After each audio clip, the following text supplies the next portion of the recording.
Welcome, Braveheart, to Celine's Romance Collections. Before we uncover today's story, I want to take a moment to connect with you. Drop a comment below and tell me where in the world are you watching from. Are you listening from the US, the UK, Australia, Canada, South Africa? Wherever you are the reason this channel exists. If you haven't already subscribed, please hit that subscribe button right now. We're growing every single day, and I want you to be part of this incredible journey. We're building a community of romance lovers who believe in destiny, second chances, and love that refuses to break. Your support, every like, every comment, every share inspires me to keep bringing you these epic stories. So let's make today count. Subscribe, comment. Now, sit back, relax, turn off the world for a moment, and let's begin. Most legends begin with power, but Annabelle's legend began with loss. Not the loss of a crown, not the loss of a kingdom, but the loss of everything. She was her name, her voice, her very existence, all buried beneath the mask of the weakest Omega in Ashenvale. For 7 years, she never wore the title she was born to carry. 7 years living as a shadow in a village that mocked her by daylight and never knew she defended them after dark. An invisible girl selling healing herbs for copper coins while nobles sneered. A scorned Omega who limped through market squares while warriors laughed. And to the people she protected every single night, the families she saved from rogues, the children she carried from burning buildings, the men she pulled from ambushes, she was no one. The Shadow Guardian was just a legend, a hooded vigilante who moved through darkness like smoke. But Annabelle had never meant to become a ghost. Not when she was born Princess Annabelle of Embermore, heir to a kingdom of silver towers and moonlit gardens. Not when she was trained as her realm's finest warrior before she'd seen 14 summers. Not when her parents, the king and queen, taught her that strength wasn't something you took, but something you gave away until you became unbreakable. She never looked back at her former life, and that was how it had to be. Because Annabelle wasn't just hiding from shame. She was hiding from the rogue Alpha, who had murdered her parents, slaughtered her kingdom, and spent 7 years hunting for the one heir who escaped. She was hiding from seers who had prophesied her return. She was hiding from destiny itself. And she wasn't hiding alone. 7-year-old Cade Stormborn, the orphan boy she'd found bleeding in an alley 2 years ago, abandoned by his pack after watching his parents die, was the only person who knew the truth. The only family she had left. The only reason she remembered how to smile. To save him, she had buried Princess Annabelle in a garden grave and become someone forgettable. To protect him, she had learned to endure mockery without flinching. To give him a future, she had surrendered her own. 3 months ago, under the cover of a moonless night, she had done something reckless. She infiltrated the capital city of Silverest Kingdom and saved Luna Queen Isolde from a wasting illness that no healer could name. Moving through shadows with her hands glowing silver white with forbidden healing magic, she administered a rare elixir and disappeared before the royal guards could see her face. The queen caught only a blurred glimpse, silver eyes behind a black hood, the scent of wildflowers and steel, mercy and death intertwined. The Shadow Guardian had saved a queen, and the queen had never forgotten. So perhaps this is not a legend at all, but something older, darker, more primal, a story of wolves and war, of kingdoms and curses, of a girl who gave up her crown not for a prince, but for the life of a child the world had abandoned. A story of grandparents who died whispering sacred truths. Protect those who cannot protect themselves. Heal those who society abandons. Love fiercely, even when the world shows you cruelty. Or perhaps it is simply the tale of a woman who had hidden too long, sacrificed too much, and bled for people who would never know her name. Until tonight.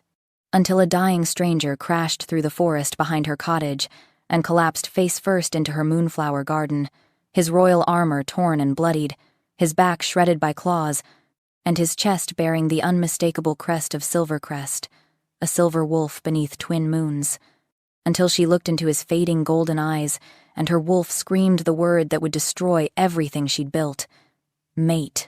For how could a village Omega ever stand beside an Alpha King's son, especially when destiny itself has marked their meeting as the beginning of the realm's greatest war? How could she save him without revealing the princess hidden inside the shadow?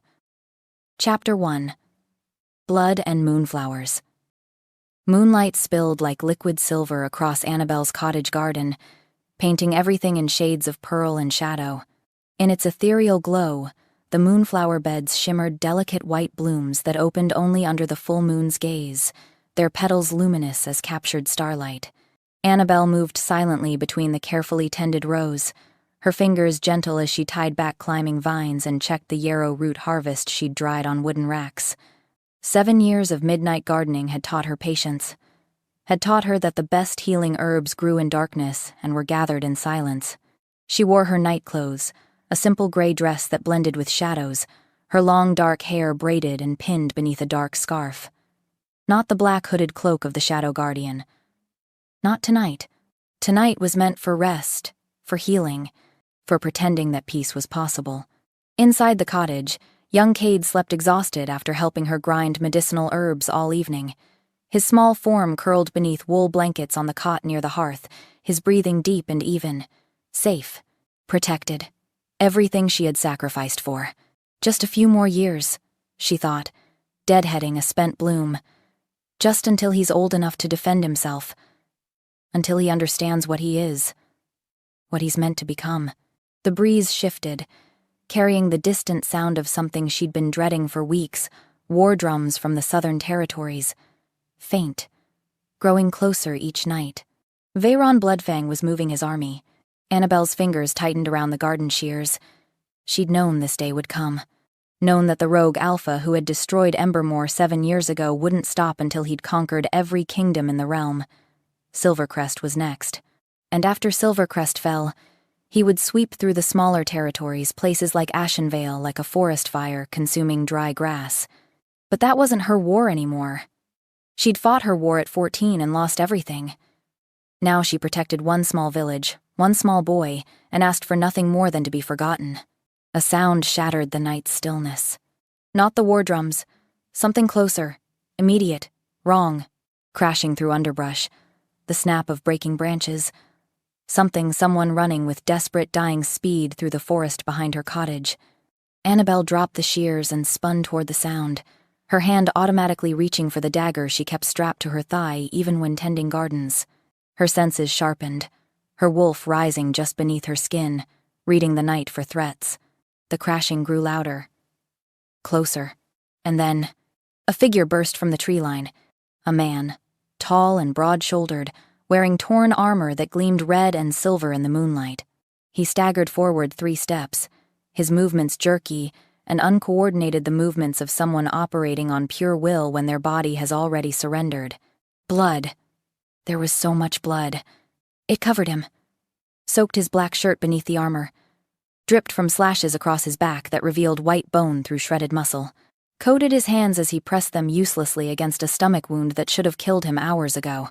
He took one more step toward her cottage, and collapsed face first into her moonflower beds.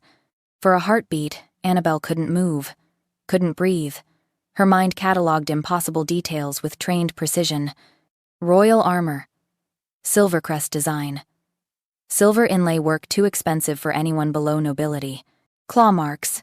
4 parallel slashes. Wolf claws, not beast claws. The scent underneath the blood and poison alpha bloodline. Strong, ancient, pure. And there, gleaming on his chest plate even through the dirt and gore, a crest she'd seen only once before, 3 months ago when she'd infiltrated the palace to heal the queen. A silver wolf beneath twin moons, surrounded by 9 stars. The royal crest of the Alpha King's family, the 9th Alpha's heir, the king's only son. Annabelle's heart stopped, then started again, pounding so hard she could feel her pulse in her fingertips. No. Not here. Not now. Not him. But even as her mind screamed at her to run, to hide, to let him die and pretend she'd never seen anything, her healer's instincts were already moving her forward. Her wolf was already reaching toward him with recognition that made no sense, terrifying and exhilarating and impossible. She dropped to her knees beside him, hands already glowing with healing magic before she'd consciously decided to help. Wolfsbane poisoning, silver-laced blades, deliberately designed to kill an alpha. This wasn't random. This was assassination. Behind her, the cottage door creaked open. Small footsteps padded across the wooden porch. "Annabelle?" Cade's voice was rough with sleep, confused. Is that blood?" She didn't turn around. Couldn't take her eyes off the dying warrior in her garden. "Get the yarrow root, the moon petal extract, and the silver cleansing tonic from the locked cabinet. Now, Cade." "He has minutes." "But he's—" Cade's voice cracked with sudden understanding. "Annabelle, that's royal armor. If someone finds him here—" "I know." Her hands pressed against the worst wounds, magic flowing silver, white from her palms. "I know what this means. Just trust me. Please."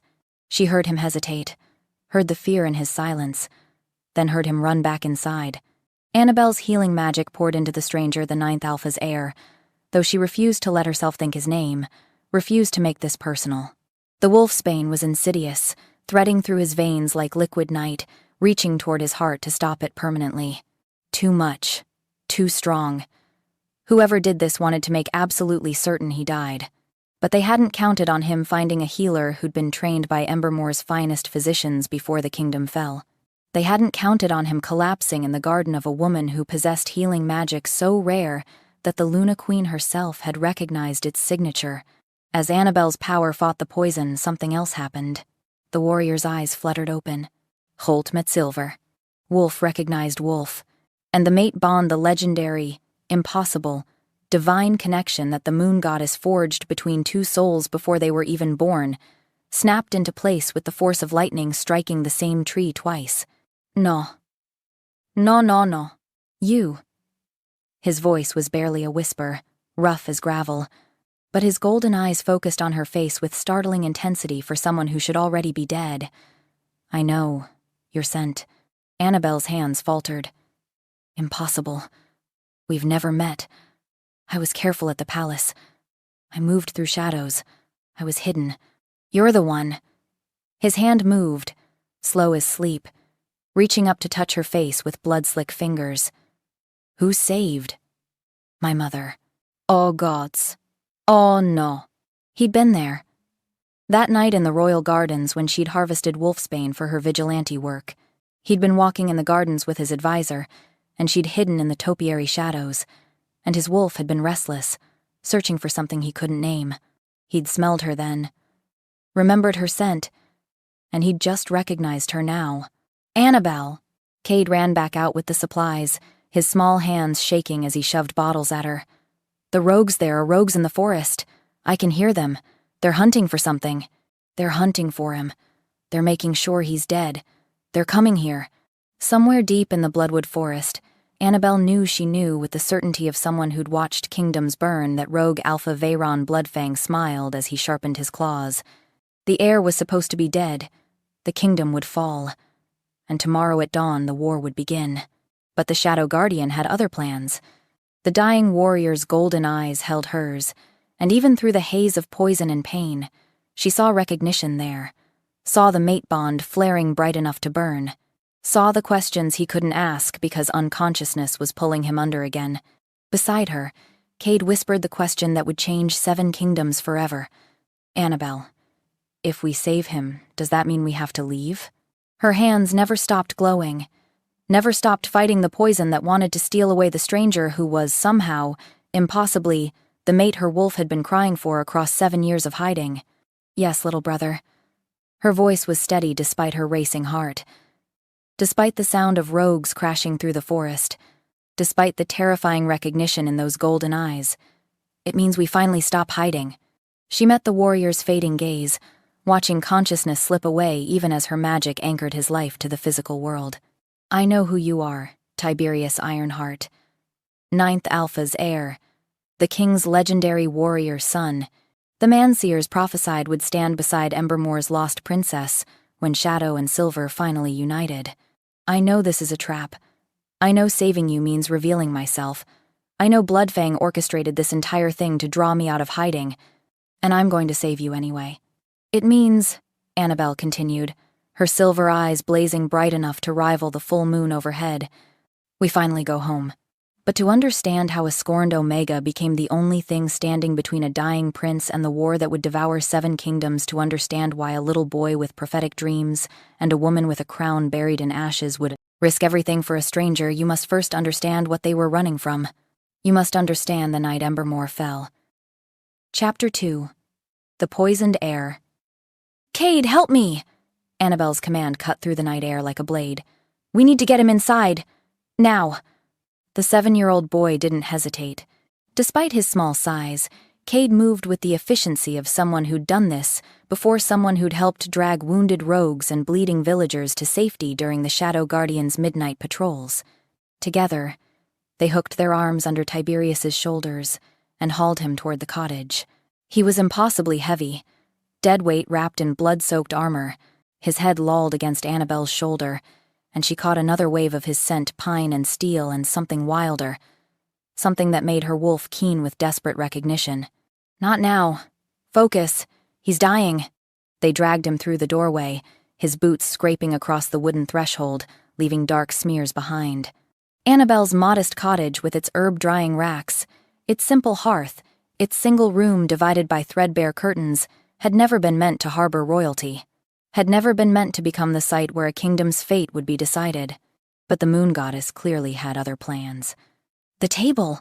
Annabelle gasped, steering toward the sturdy wooden workbench where she prepared her remedies. "Clear it.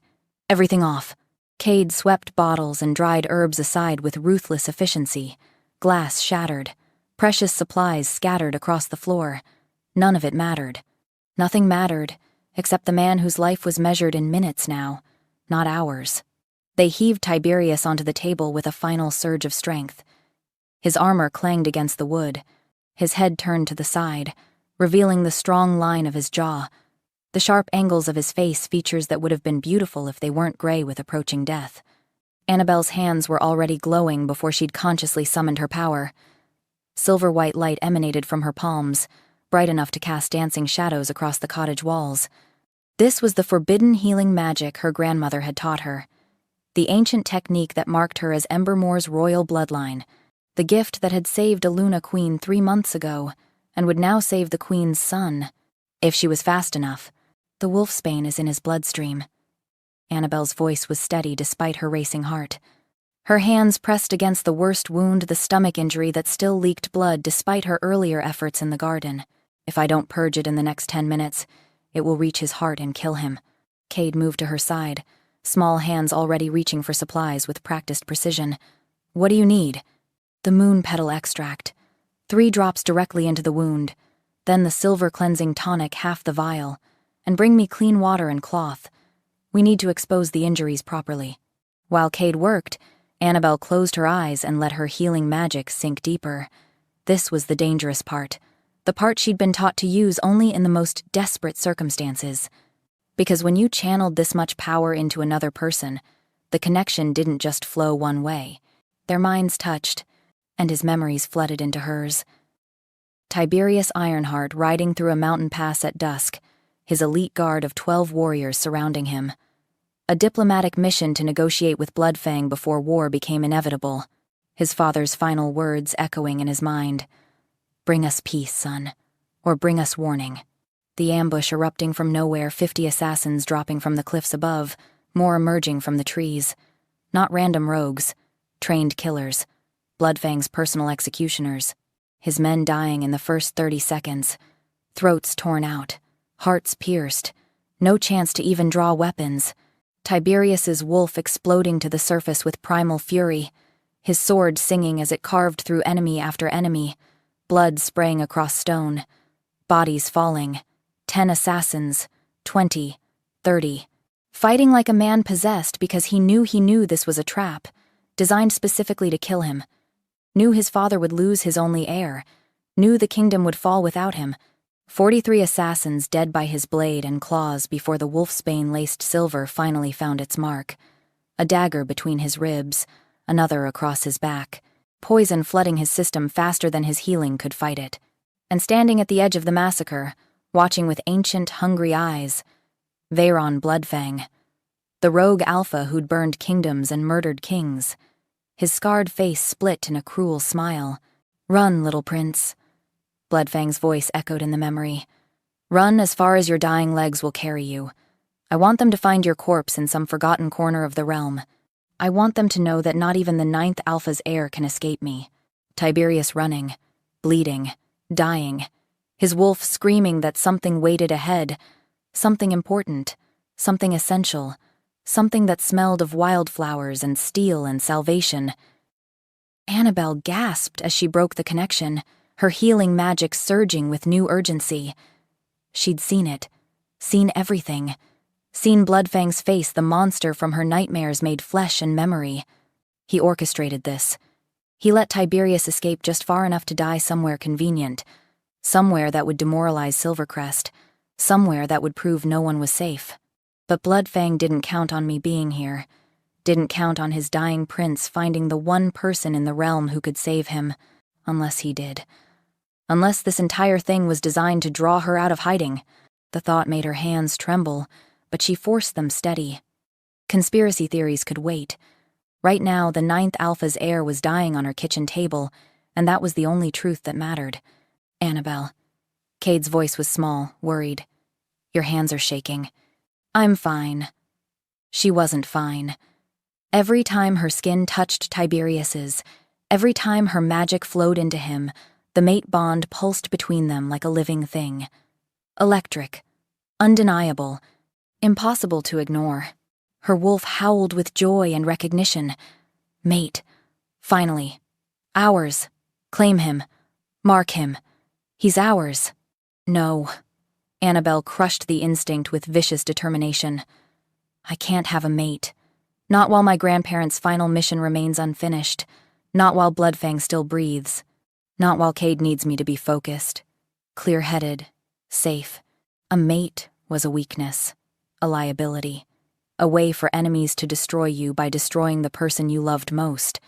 She'd watched it happen to her parents, had watched her father make desperate, fatal choices because Bloodfang threatened her mother, had watched love become the weapon that killed them both.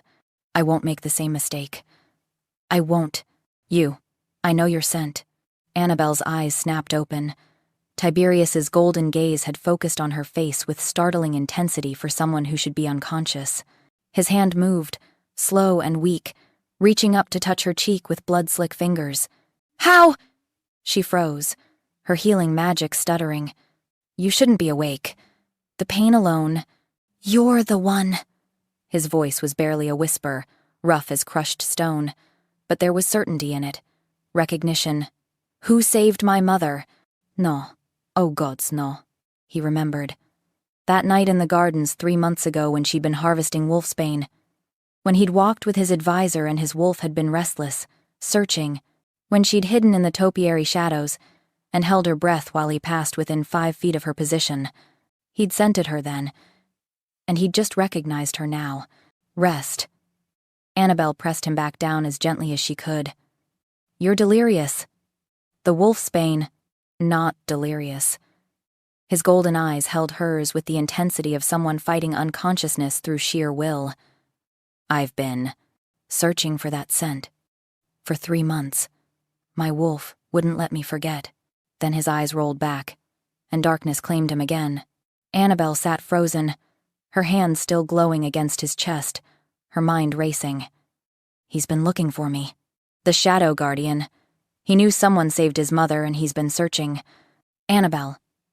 Cade's voice cut through her spiraling thoughts. He stood at the window, his small face pale in the lamplight. Annabelle, there are soldiers, royal soldiers, in the village. They're searching houses. Her heart plummeted into her stomach. They're hunting for him. Bloodfang's assassins probably reported back that he made it this far. And now the royal guard is searching for their missing prince, going door to door. And when they got here, they would find the 9th Alpha's heir on her table, would demand to know how a simple Omega healer saved someone from wolfsbane poisoning that should have been fatal, would test her magic, would recognize the signature of Embermore's royal bloodline. Everything she'd hidden for 7 years would be exposed. Her identity, her power, her connection to the fallen kingdom. And once Bloodfang learned that Princess Annabelle of Embermore still lived once he knew exactly where to find her, he would come himself, would finish what he started 7 years ago, would kill her and Cade, And anyone who'd help them, we can let them find him. Cade's voice was quiet, serious beyond his 7 years. Tell them he stumbled here. We didn't do anything wrong. If royal investigators come, they'll want to know how I healed him. Annabelle's hands trembled as she poured more healing magic into Tiberius's wounds, fighting desperately to stabilize him before the choice was taken from her. They'll test my magic, and when they realize what I can do... She didn't finish. They both knew what happened to powerful, unknown shifters who caught the attention of Alpha Kings and their councils. They were conscripted into royal service, studied like specimens, used as weapons until they broke. Or worse, if anyone recognized her magic signature as Embermore's lost princess, word would spread. Bloodfang would hear. And he would come for her himself, because killing the last heir of the kingdom he'd destroyed would be the final seal on his conquest. Cade moved to stand beside her, his small hand finding hers. You said your grandparents told you to protect those who can't protect themselves. He can't protect himself right now, so we protect him.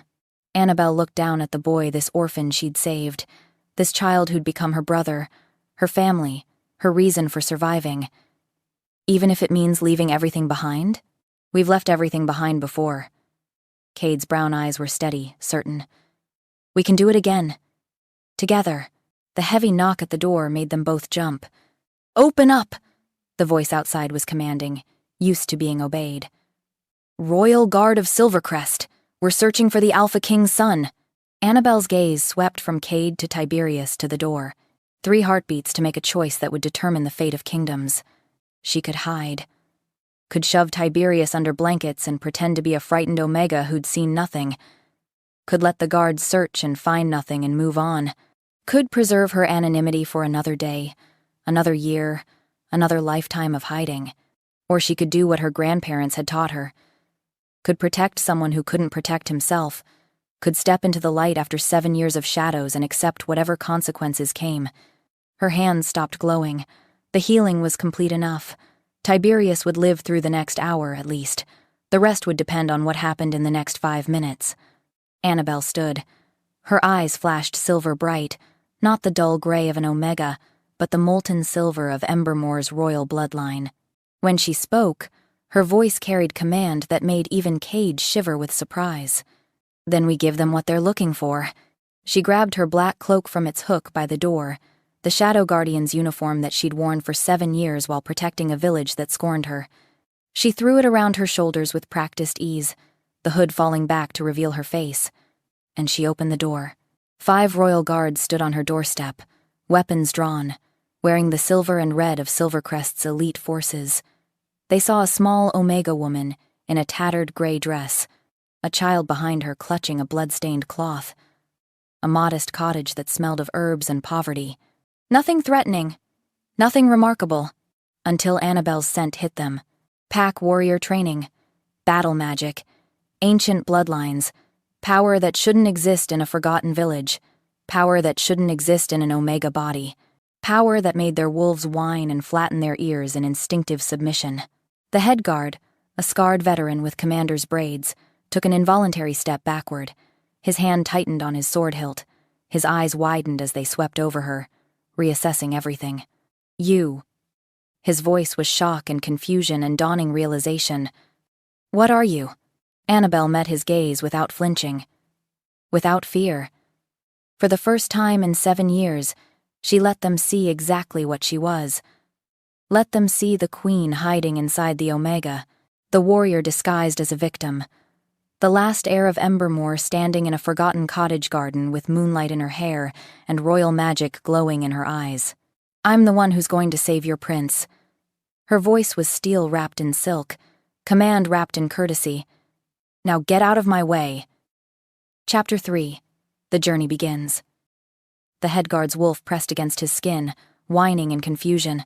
His hand trembled on his sword hilt, not with aggression, but with the instinctive submission that came when facing a predator disguised as prey. Behind him, his 4 soldiers shifted uneasily, their eyes wide as they registered what their noses were telling them. This wasn't an Omega. Whatever stood before them wearing a tattered gray dress and a black cloak, it wasn't what they'd expected to find in a forgotten village cottage. Commander Oberon, sir? One of the younger guards, barely 20, His silver armor still gleaming with newness took a step backward. "Should we—" "Quiet." Oberon's voice was steel, but Annabelle could hear the uncertainty beneath it. His scarred face, evidence of decades of service, showed the calculation of a veteran reassessing a battlefield. "The Alpha King sent us to find his son. Stand aside, Omega, and we'll overlook your irregular magic." Annabelle didn't move from the doorway. Behind her, she could hear Cade's quiet breathing, could feel his presence at her back like a small, fierce anchor. Beyond him, Tiberius lay unconscious on her work table, his life hanging by threads she'd woven from desperation and forbidden power. "Your prince has approximately 2 hours before the wolfsbane in his system causes permanent damage to his wolf."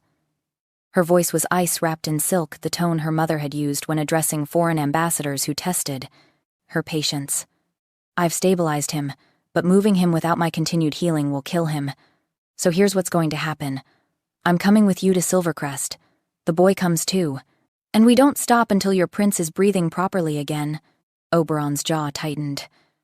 "You expect us to bring an unknown Omega and a child into the royal capital? To give you access to the heir to the throne? Woman, I don't care what power you're radiating. Then watch him die." Annabelle's eyes flashed molten silver. "Load him into your carriage without me and see how long he lasts. The wolfsbane I purged will creep back through his system within the hour. His wolf is fighting a war inside him that it's losing. Without my magic anchoring his life force, he'll be dead before you reach the city gates." She let the words hang in the night air, heavy as a death sentence. Let them see the truth in her eyes. Let them understand that she wasn't making threats. She was stating facts. Oberon's gaze swept past her into the cottage, taking in the scene with a warrior's trained assessment. The blood-soaked table, the shattered glass and scattered herbs, the unmistakable royal armor gleaming in lamplight, and Cade, standing perfectly still with a knife in his hand, not brandishing it, just holding it with the casual competence of someone who'd been trained to use it. A 7-year-old child with warrior's grip and steady eyes that had seen too much death. "Who are you people?" Oberon's question was quieter now, more dangerous. The question of a man who'd just realized he'd walked into something far more complicated than a simple rescue mission. "People who don't want your prince to die." Annabelle held his gaze without flinching. "Are we leaving or not?" The standoff stretched for 5 heartbeats. 10. Then Oberon's shoulders dropped half an inch, not surrender, but pragmatic acceptance. "Get the prince. We leave immediately." He turned to his men. "Marcus, prepare the reinforced carriage. Darius, scout the road ahead. The rest of you, defensive formation. If assassins found him once, they'll try again." Relief flooded through Annabelle's chest, but she kept her expression neutral. "Cade, gather our things. Only what we can carry. 1 pack each." The boy moved immediately, his small hands efficient as he shoved clothing, dried herbs, and a few precious possessions into leather satchels. Annabelle helped the guards lift Tiberius from the table, still unconscious, his breathing shallow but steady. As they carried him toward the reinforced carriage waiting in the road, she took one last look at the cottage that had been her home for 7 years. The garden where she'd grown moonflowers and yarrow root, the hearth where Cade had learned to cook simple meals, the window where she'd stood countless nights, watching for threats, protecting people who would never know her name. She was leaving it all behind. Again. "We've left everything behind before," Cade had said. "We can do it again." The boy was wiser than his 7 years should allow. The carriage was built for protection, not comfort-reinforced walls, narrow windows, seats designed to hold wounded soldiers during transport. They settled Tiberius across one bench, his head pillowed on folded blankets. Annabelle sat beside him, one hand pressed against his chest where the worst wounds still knitted together beneath her magic. Cade took the opposite bench, his pack clutched in his lap, his brown eyes watching the guards through the window with wary calculation. "Move out!" Oberon's command echoed through the night. "Fast pace! We don't stop until we reach the capital." The carriage lurched forward. Annabelle braced herself against the movement, never breaking contact with Tiberius. Her healing magic flowed continuously now, a river of silver-white power that kept the wolfsbane at bay, kept his heart beating, kept his wolf from giving up the fight. As they traveled through darkened forests and moonlit fields, Tiberius drifted in and out of consciousness. Each time his eyes fluttered open, He spoke fragments that made Annabelle's heart pound in her chest. Wildflowers and steel. I know that scent. His golden eyes found her face in the dim carriage interior. Not fully aware, but not entirely lost to delirium either. Somewhere in between, where truth leaked out without filters. My mother said. Shadow Guardian. Saved her life. Annabelle kept her expression carefully neutral, but inside, panic clawed at her ribs. How much does he know? How much has he pieced together? Mate, you're my... His voice trailed off as unconsciousness claimed him again. But the word hung in the air between them like a confession, like a prayer, like a curse that couldn't be taken back. Across from them, Cade leaned forward. His whisper was barely audible over the carriage wheels on packed earth. He keeps saying mate. Does that mean what I think it means? Annabelle kept her eyes fixed on Tiberius's face, on the rise and fall of his chest, on anything except Cade's too observant gaze. It means the wolfsbane is making him delirious. Your hands are shaking. Cade's voice was gentle but relentless. And you smell different. Happier. Scared. Damn his observant little nose. Damn the fact that she'd raised him to be perceptive, to notice the details that kept them alive, to read her moods like a book written in a language only they shared. Cade. It's okay. He shifted to sit beside her, his small hand finding hers where it rested on her knee. If he's your mate, that's okay. I know you've been alone a long time. I know you miss having family besides me. The words hit her like arrows, each one finding its mark with devastating accuracy. Because he was right. She had been alone for 7 years, had survived on nothing but the memory of her grandparents' love and the fierce protectiveness she felt for Cade, had convinced herself that it was enough, would always be enough, because wanting more was dangerous. Mates were weaknesses, liabilities, ways for enemies to destroy you. But her wolf didn't care about strategy or safety or the lessons she'd learned watching her parents die. Her wolf only knew that after 27 years of searching, she'd finally found the soul that matched hers. Before Annabelle could respond, Oberon's shout cut through the night. Rogue shifters ahead. At least 20. They're blocking the road. Annabelle jerked upright, peering through the narrow carriage window. In the moonlight, she could see them dark shapes arranged in precise formation across the forest path. Not the random ambush of desperate criminals, not the chaotic attack of mindless beasts. This was military precision, trained assassins, the same formation she'd seen in Tiberius's memories during the first ambush. Bloodfang's executioners, here to finish what they'd started. Stay with him. Annabelle's command to Cade was sharp and clear. Keep pressure on the chest wound. Don't let him move. Understand? What are you going to do? Fear crept into the boy's voice. Not for himself, but for her. Annabelle pulled her black hood over her head, securing it with practiced efficiency. The Shadow Guardian's uniform, worn for 7 years of midnight vigilante work, designed to move like smoke and strike like lightning. She opened the carriage door while it was still moving. What I do every night. And she leaped into darkness. The royal guards would tell stories about what happened next, would describe it in taverns and training yards for years to come, would swear on their honor that they'd witnessed the impossible. The small Omega woman transformed into liquid death. She moved through the rogues like smoke given edges there one moment, gone the next, her blade singing a song of silver and blood in the moonlight. One rogue fell with his throat opened, another with her dagger through his eye socket, a third screaming as she severed the tendons behind his knees and left him crippled. 5 rogues. 10. 15. The royal guards barely had time to draw weapons before the threat was neutralized. Before the Shadow Guardian moved through Bloodfang's trained assassins like they were nothing more than wheat before a scythe. The survivors, those smart enough to recognize when they faced something beyond their skill, fled into the forest. Annabelle stood in the center of the carnage, her blade dripping red in the moonlight, her chest barely rising with exertion. This was what she'd been before Embermore fell.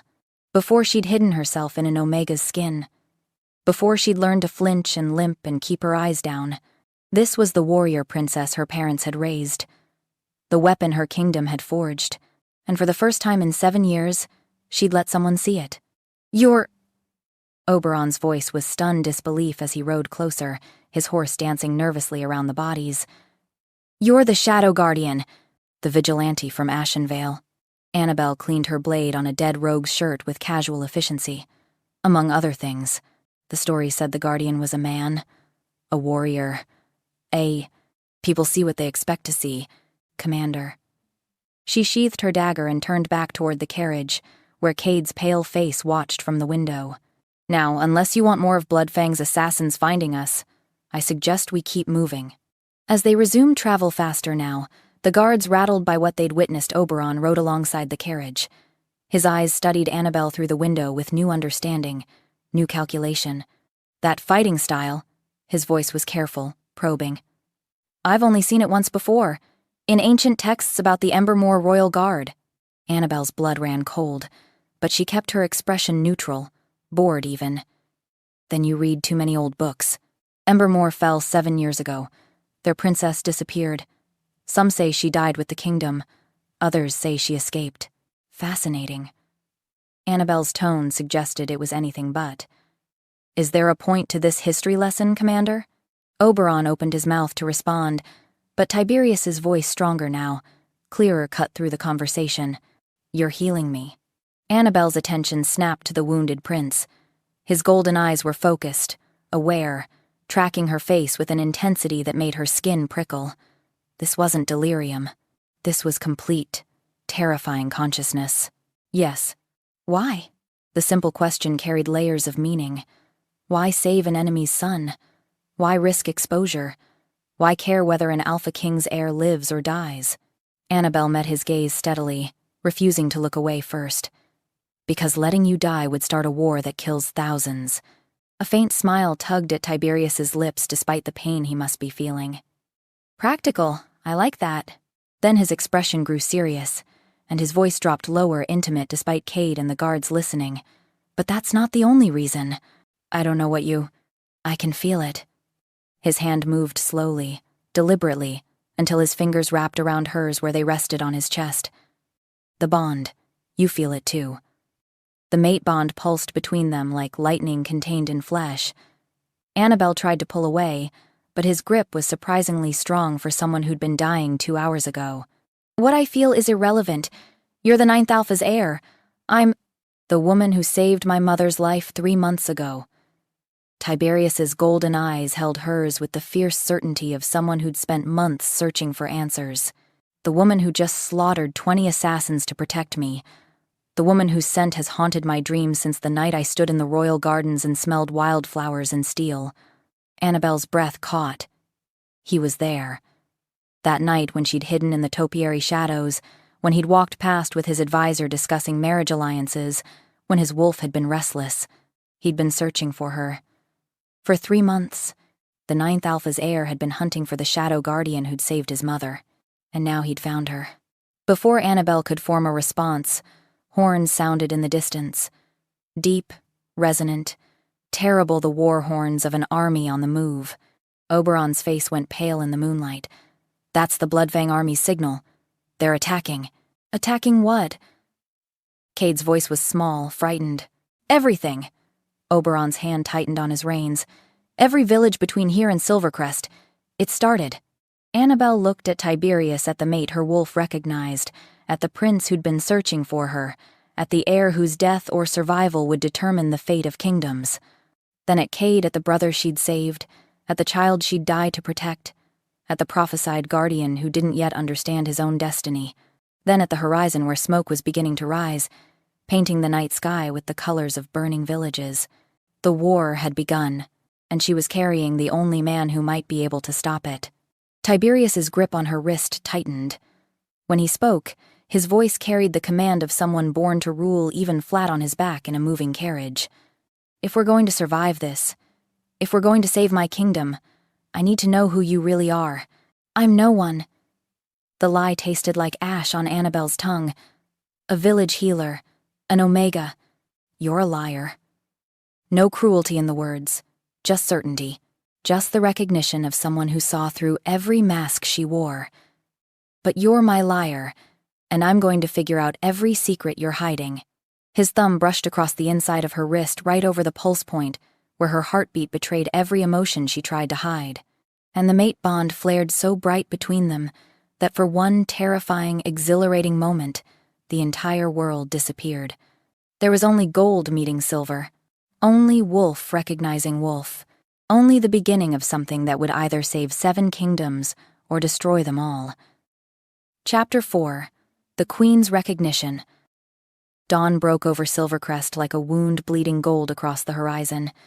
The capital city rose from the valley floor in tiers of silver stone and white marble centuries of construction, creating a mountain built by human hands rather than geological patience.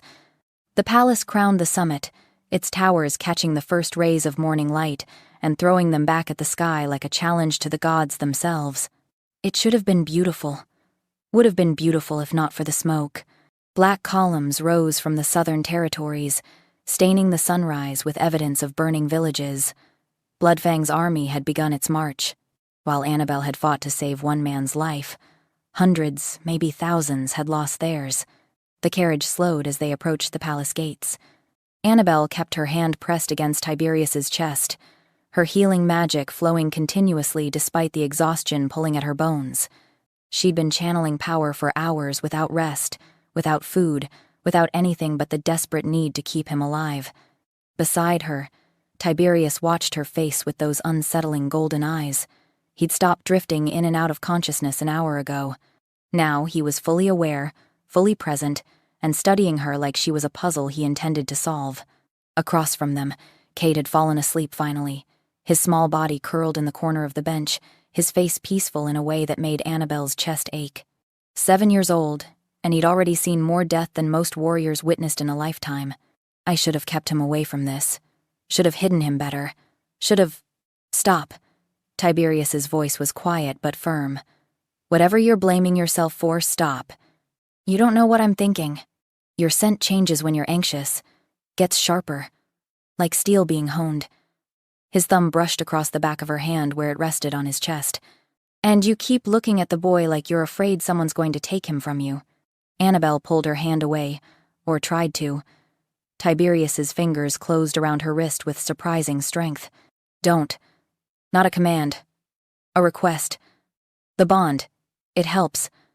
When you're touching me, the pain is less. The wolfsbane fights less hard. She should refuse, should maintain distance, should remember that mates were weaknesses, and this man was the son of an alpha king, and nothing good could come from this connection. But she left her hand where it was. The carriage stopped. Outside, she could hear Oberon shouting orders, guards running to positions, the organized chaos of a palace responding to crisis. The door opened. Morning light flooded in, and with it came the scent of a different kind of power.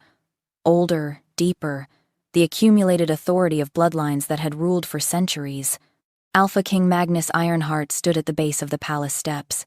He was a mountain of a man, easily 6.5 feet tall, shoulders broad enough to carry kingdoms, silver-streaked dark hair pulled back from a face carved by war and wisdom. His eyes were the same gold as his son's, but harder, colder, weighted by decades of impossible choices.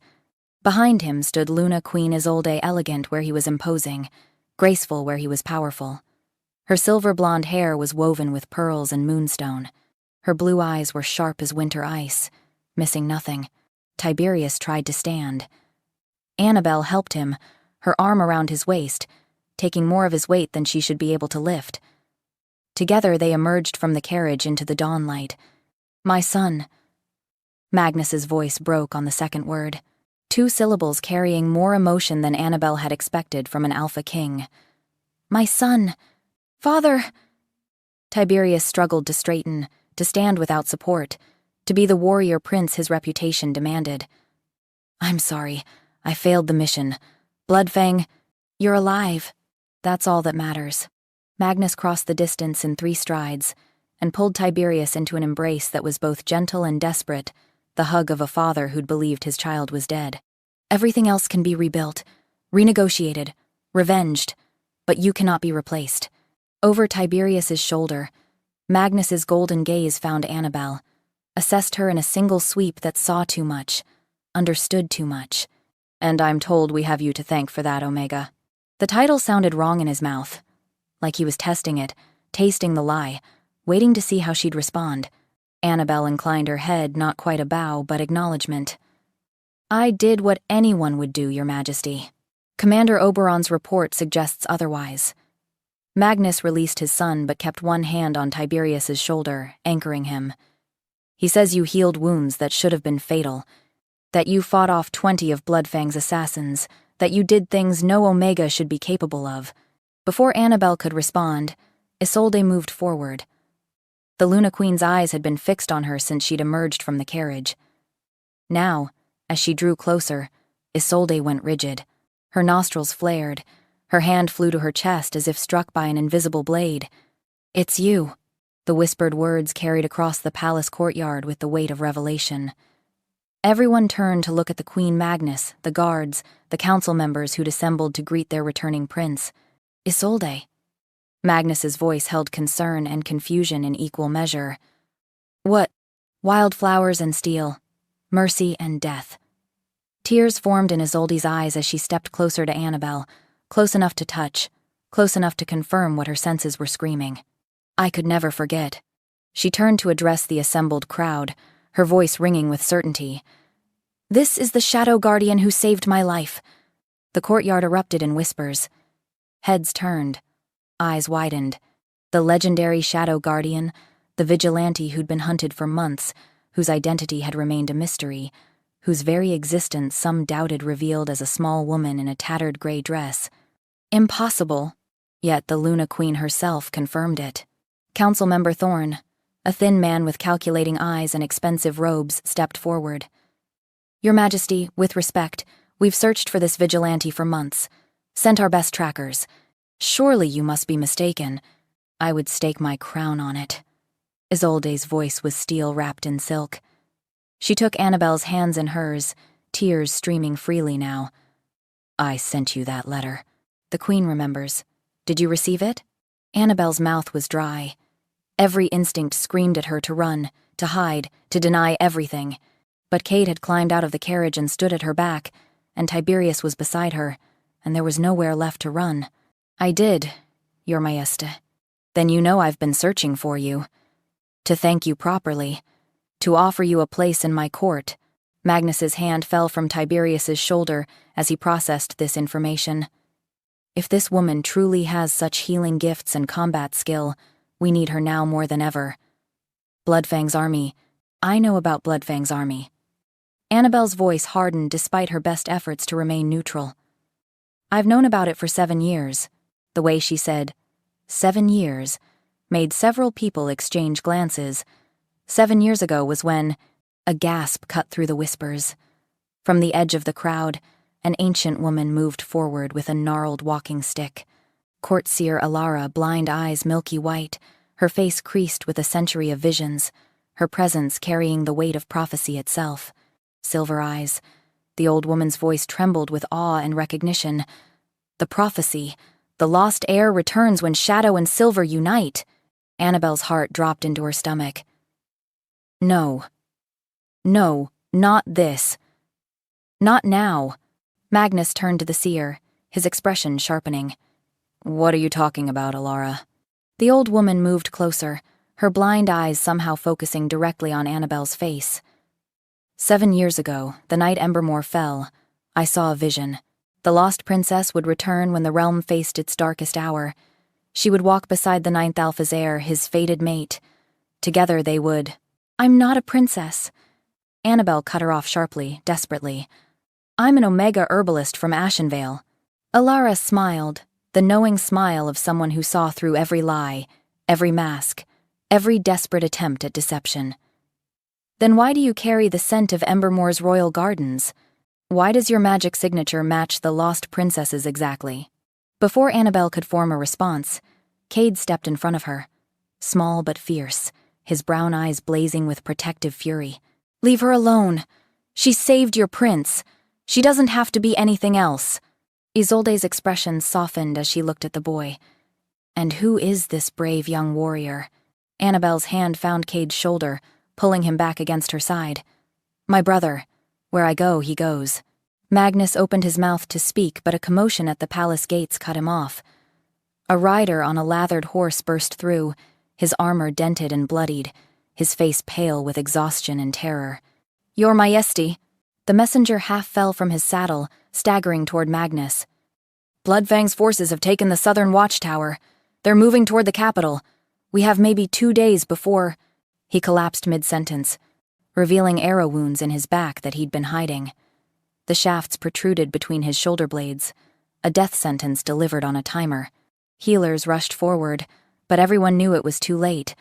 The messenger had used his last strength to deliver the warning. Magnus's face hardened into the mask of a warrior king. "All senior warriors to the war room. Now." His golden eyes fixed on Annabelle. "You too, Shadow Guardian. If you know about Bloodfang, we need that intelligence." Annabelle hesitated. Every instinct screamed at her to refuse, to take Cade and disappear before anyone could question them further, before the seer's prophecy could take root in people's minds. "Your Majesty, I can't. Bother." Tiberius's voice cut through her protest. He was leaning heavily on the guards supporting him, but his golden eyes were clear and commanding. "She saved my life. Give her whatever she asks." Magnus studied his son for a long moment, then nodded. "Name it." Annabelle looked at Cade, at his small, fierce face, at the trust in his eyes, at the brother she'd die to protect. Then back at the Alpha King. "Protection for my brother, complete immunity from interrogation about our past, and when this is over, we walk away freely. No questions asked." Magnus studied her with the intensity of someone reading a battlefield. "You ask for secrecy like a woman with secrets worth dying for. I ask for secrecy like a woman who's survived 7 years by keeping them." The Alpha King's gaze held hers for 5 heartbeats. 10. Then he nodded once. "Done. You have my word as Alpha King." But behind him, Seer Alara whispered to herself, words that carried across the suddenly silent courtyard. "The princess returns. The war begins. The smallest savior will change everything." Her blind eyes focused with unnerving precision on Cade, who shivered under her gaze like a rabbit sensing a wolf. As they moved toward the war room, Magnus leading, Tiberius supported by guards, council members following in a worried cluster, Isolde caught Annabelle's arm and pulled her aside into a small alcove. "I know who you are." The Luna Queen's voice was quiet, pitched for Annabelle's ears alone. "I've known since the night you healed me. Your magic carries the signature of Embermore's royal bloodline I studied under their healers in my youth. Unnabilistifend. Your Majesty. Your secret is safe with me." Isolde's grip on her arm was gentle but firm. "But Annabelle Nightwhisper, last princess of Embermore, you should know something." She glanced at Cade, who waited nearby with the patient wariness of someone who'd learned to be ready for anything. "That boy you saved 2 years ago, he's not just any orphan. His parents were the last guardian wolves of the ancient bloodline. Bloodfang killed them specifically to prevent the prophecy, because the seers predicted that child would one day save an Alpha King's life." Annabelle's world tilted. The corridor spun. Her vision narrowed to Isolde's face, to the truth written in those ice-blue eyes. "You didn't just save a random orphan." Isolde's voice was soft, almost pitying. "You saved the future savior of the realm." Chapter 5. War Strategy and Hidden Truths. Annabelle had no time to process Isolde's revelation. No time to absorb the truth that Cade, the orphan she'd found bleeding in an alley, was prophesied to save an Alpha King's life. No time to understand what that meant for the war ahead, for their survival, for everything she'd sacrificed to keep him safe. Because Magnus was already striding toward the war room, and commanders were gathering, and the fate of 7 kingdoms hung in the balance of the next hour's decisions. She followed, Cade's small hand gripping hers, Isolde's words echoing in her mind like prophecy and curse combined. The war room was a cathedral dedicated to violence, high-vaulted ceilings, walls lined with weapons from 1,000 campaigns, and dominating the center. A massive oak table carved with the topography of the entire realm. Maps covered every inch of its surface, held down by battle markers that showed Bloodfang's forces spreading like plague across the southern territories. Magnus stood at the head of the table, golden eyes sweeping across the assembled commanders. Tiberius leaned heavily against the table's edge, still pale but refusing to rest. Commander Helena, a scarred veteran with iron-gray hair, stood beside him, her expression grim. Council Member Thorne lurked near the shadows, his calculating eyes missing nothing. and Isolde took her position at Magnus's right hand, the Luna Queen's presence adding weight to every decision. Annabelle stood apart, Kada beside her, both of them outsiders in this room, of power and bloodlines and ancient authority. "Report." Magnus's voice cut through the murmured conversations like a blade. Helena stepped forward, her finger tracing the red markers that represented enemy forces. "Bloodfang has 5,000 trained rogues. We have 3,000 royal guards. The math is simple. We're outnumbered, outflanked, and out of time. What about reinforcements from the northern packs?" Magnus's jaw tightened. "I sent messengers 3 days ago. 2 days away at minimum." Helena's voice was bleak. "Bloodfang will reach the capital by tomorrow night. We'll be fighting alone." Silence settled over the room like a shroud. Annabelle studied the maps, her eyes tracing the positions, the terrain, the assumptions underlying every strategic decision. And she saw the mistake they were making. The same mistake Embermore's commanders had made 7 years ago. They were defending against the wrong threat. "You're positioning your forces wrong." Every head in the room turned to stare at her. The small Omega woman in a tattered dress, standing in a war room full of hardened commanders, presuming to question their strategy. Commander Thorne's lip curled. "Excuse me? I've been planning military strategy for 30 years. Then you should know better than to mass your forces at the southern gate." Annabelle moved to the table, her finger pointing to the markers clustered at the city's main entrance. "Bloodfang won't attack there." Magnus's eyes narrowed. "How could you possibly know his strategy?" Annabelle met his gaze without flinching. "Because I watched him destroy an entire kingdom using it." The room went silent. Even Thorne's objections died in his throat. Annabelle's fingers traced routes across the map with disturbing confidence. The movements of someone who'd studied these tactics, who'd seen them executed, who'd paid for this knowledge in blood and ash. Bloodfang doesn't win by numbers. He wins by chaos. He'll send small strike teams to burn your supply lines while his main force circles to attack from the east, the side you think is protected by the mountain pass. Tiberius straightened despite his wounds. "The pass is too narrow. No large force could move through it without being detected. Not unless they've been widening it for months in secret." Annabelle's voice was flat, certain. "Which they have." Helena leaned forward, her scarred hands braced against the table. "How do you know this?" A bitter smile touched Annabelle's lips.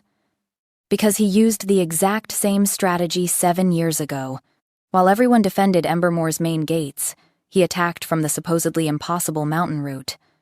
By the time we realized what was happening, half the kingdom was already burning." Magnus's voice was quiet, weighted. "You were there. At Embermore's fall." Annabelle didn't answer, but her silence spoke. Volumes painted pictures of a 14-year-old princess watching her world burn, of grandparents dying to smuggle her to safety, of 7 years spent hiding from a monster who'd taken everything. "If you know his strategy," Helena's voice was urgent now, respectful, "then you know how to counter it." Annabelle reached into her pack the worn leather satchel she'd grabbed from her cottage before fleeing into uncertainty. Her fingers found the rolled parchments wrapped in oiled cloth, protected from moisture and time and the desperate years of hiding. She spread them across the table. Ancient documents. Embermore's royal seal pressed into wax that had somehow survived 7 years.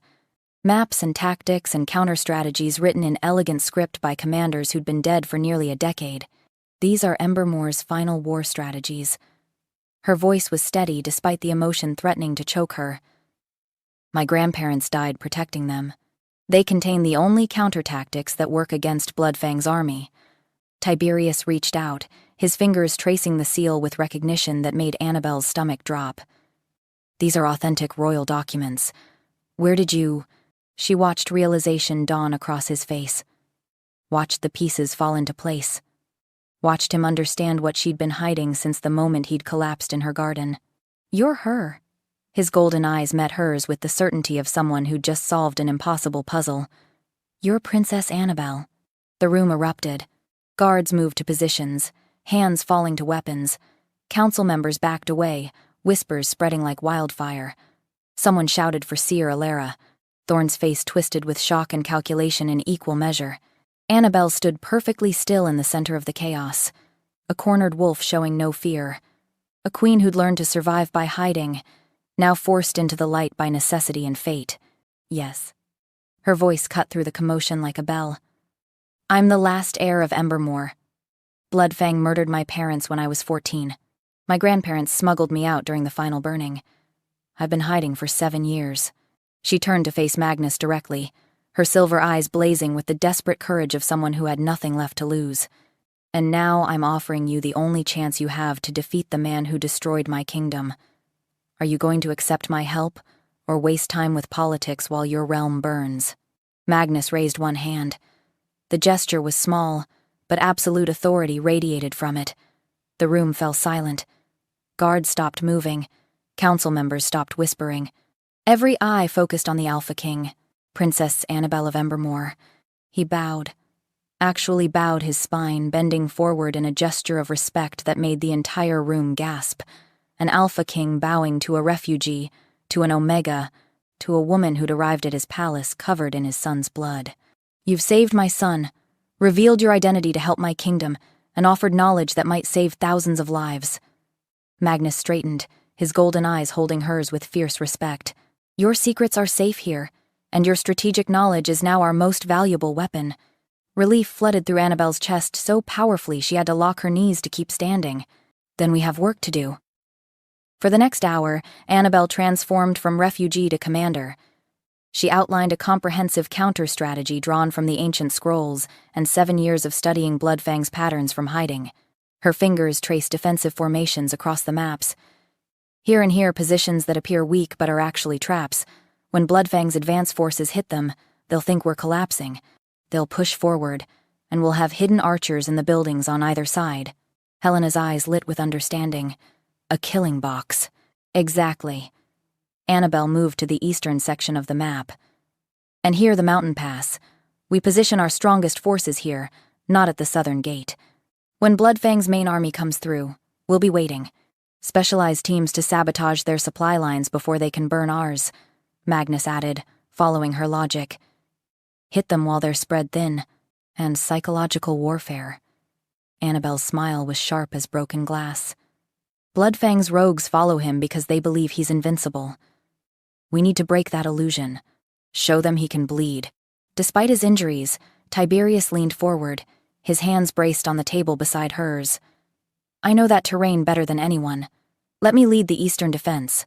You can barely stand, Annabelle protested. If Annabelle is right, I'm right. Tiberius's slight smile transformed his face from wounded warrior to something warmer. Then I'll be waiting for Bloodfang when he arrives. As they worked side by side, their hands brushed. Once. Twice. The mate bond pulsed between them like lightning contained in flesh impossible to ignore, impossible to deny. Others in the room noticed. The way they unconsciously leaned toward each other. The way they finished each other's strategic sentences. The way they moved in perfect synchronization. Isolde leaned close to Magnus, her whisper carrying just far enough for Annabelle to hear. The prophecy is unfolding exactly as the seers predicted. From his corner where he'd been sitting quietly, watching, absorbing everything with eyes too old for his 7 years, Cade suddenly spoke up. What happens to me during the battle? Everyone turned to look at him. This small boy who'd been silent through discussions of war and death and kingdoms falling. Magnus's voice was gentle. You'll be evacuated with the other children to the northern sanctuary. No. Cade stood, his brown eyes certain. I need to stay. Something important is going to happen. I don't know what, but... He looked at his hands like they belonged to someone else. I've been having dreams. Dreams where I'm much bigger. And there's a king dying, and I have to save him. The war room door opened. Seer Alara entered as if summoned by prophecy itself, her blind eyes focusing unnervingly on Cade's small form. The boy speaks true. Her ancient voice carried the weight of visions spanning decades. He must remain in the capital. His presence will be essential. Before anyone could question this, before Magnus could protest keeping a 7-year-old child in a city about to be besieged, a scout burst through the door.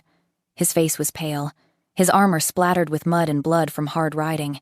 Your Majesty, Bloodfang himself has been spotted. He's riding at the front of his army with a prisoner. Magnus's expression hardened. What prisoner? The scout's voice shook. A woman. Chained.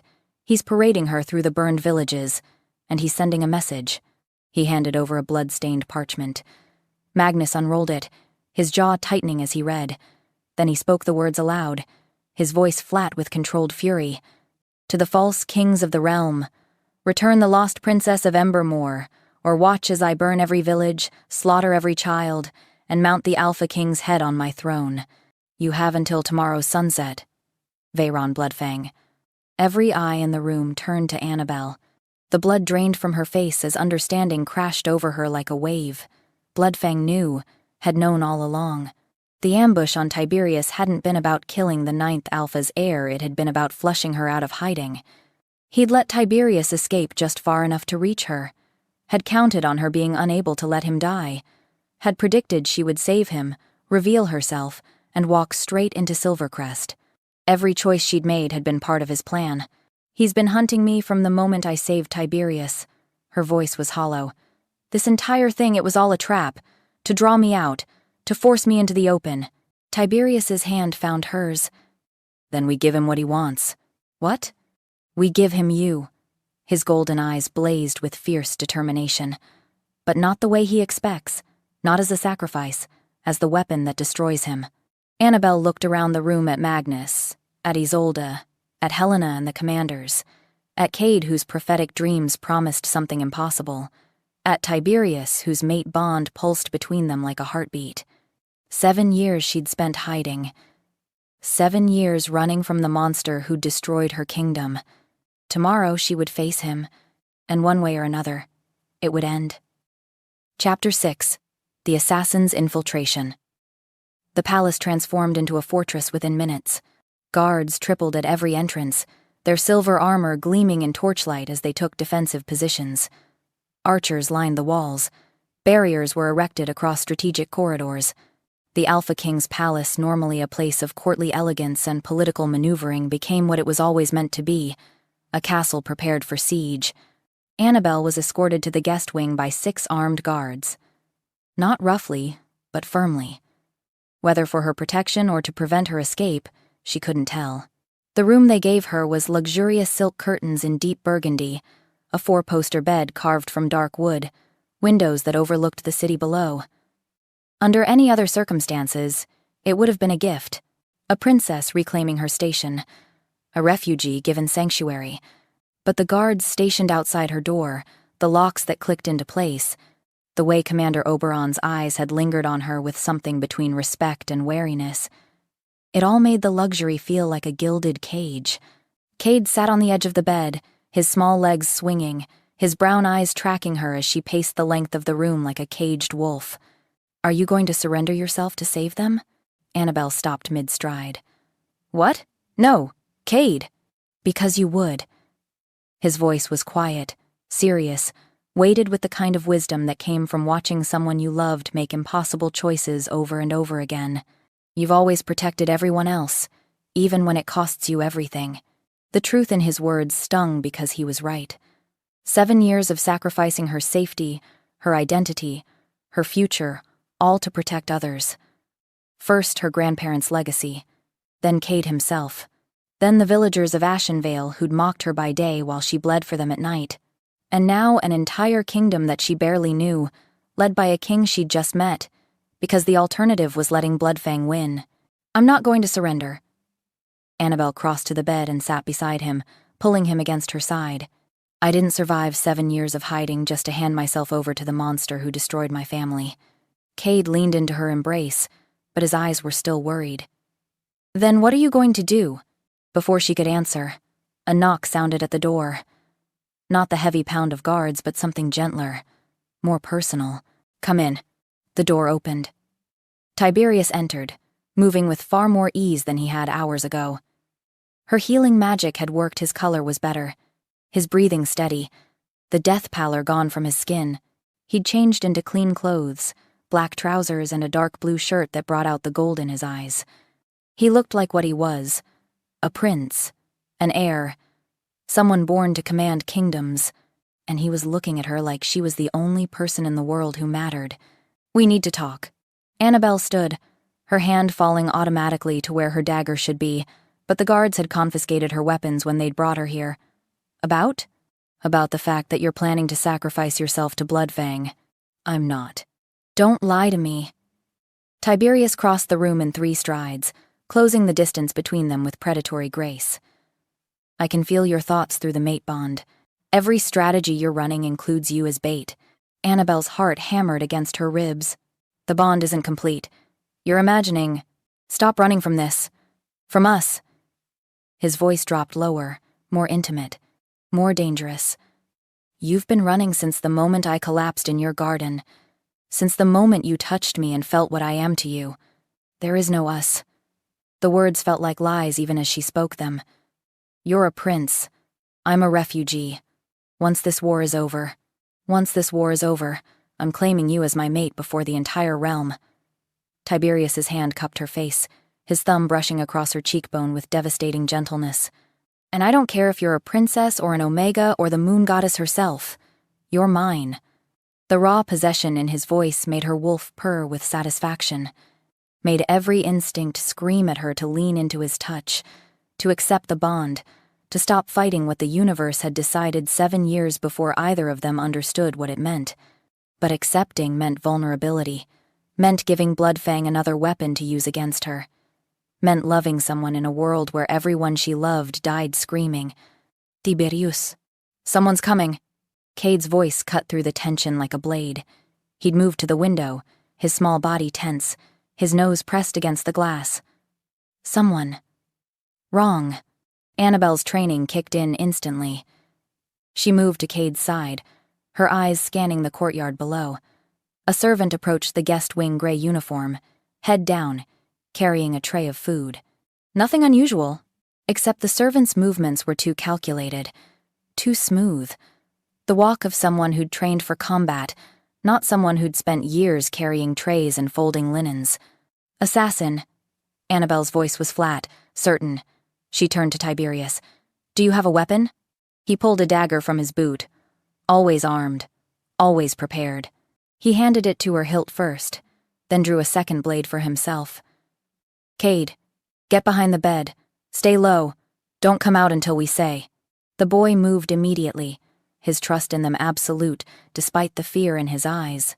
The door burst open. The servant dropped all pretense. She was fast, faster than most wolves Annabelle had faced. Her blade sang as it left its sheath, aimed directly at Annabelle's throat in a strike designed to kill instantly. But Annabelle had been fighting assassins since she was 14, had been trained by Embermore's finest warriors before the kingdom fell. She ducked under the strike, her borrowed dagger scoring a line across the assassin's ribs. The woman hissed but didn't slow.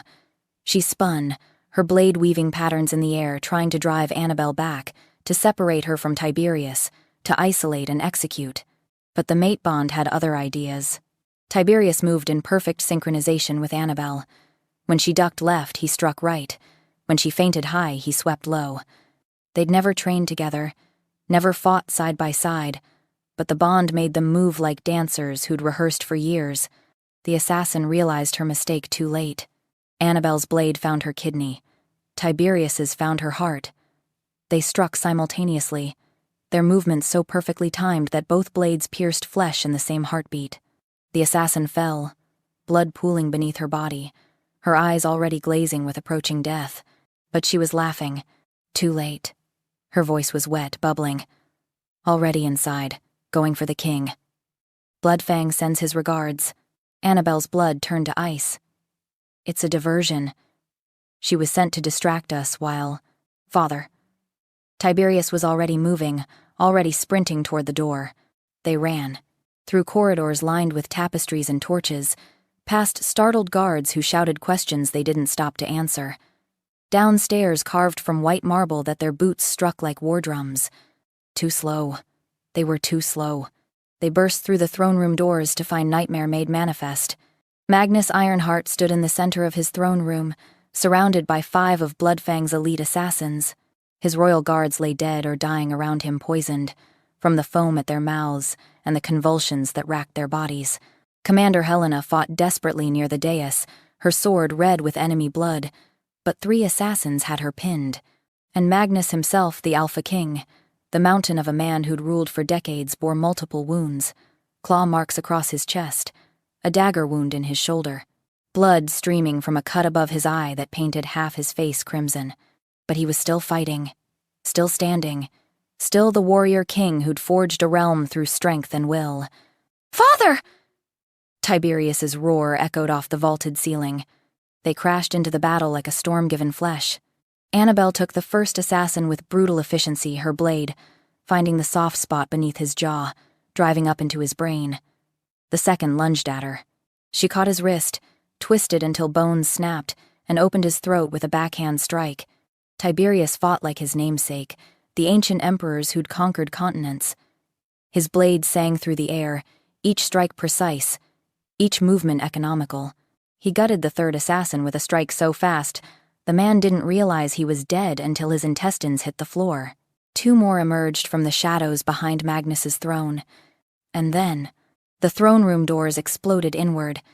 Not opened, not pushed. Exploded wood and iron torn from hinges by force that shouldn't exist.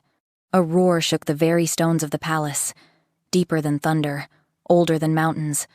The sound of something ancient and terrible waking after centuries of sleep. Everyone froze. Assassins. Warriors. Kings and princesses. All of them turned to look at the shattered doorway, where Cade stood, except he wasn't standing. He was transforming. His 7-year-old body erupted with golden light, so bright it burned to look at directly. Bones cracked and reshaped with sounds like tree branches snapping. His skin rippled as silver-white fur sprouted across every inch, his spine elongated, his limbs thickened. Within seconds, he was no longer a child. He was a werewolf, 30 feet tall, his massive head nearly brushing the vaulted ceiling. Fangs like greatswords, each one long as a man's arm. Eyes blazing molten gold, not Cade's soft brown anymore, but something older, fiercer, divine. Ancient power radiated from him in waves that made every wolf in the room whine in submission. The assassins tried to run. Cade didn't let them. What happened next would be told in stories for generations. The Guardian Prince's first transformation, glorious and terrible in equal measure. He moved faster than something his size should move. His jaws closed around the first assassin with a snap that cut the man's scream short.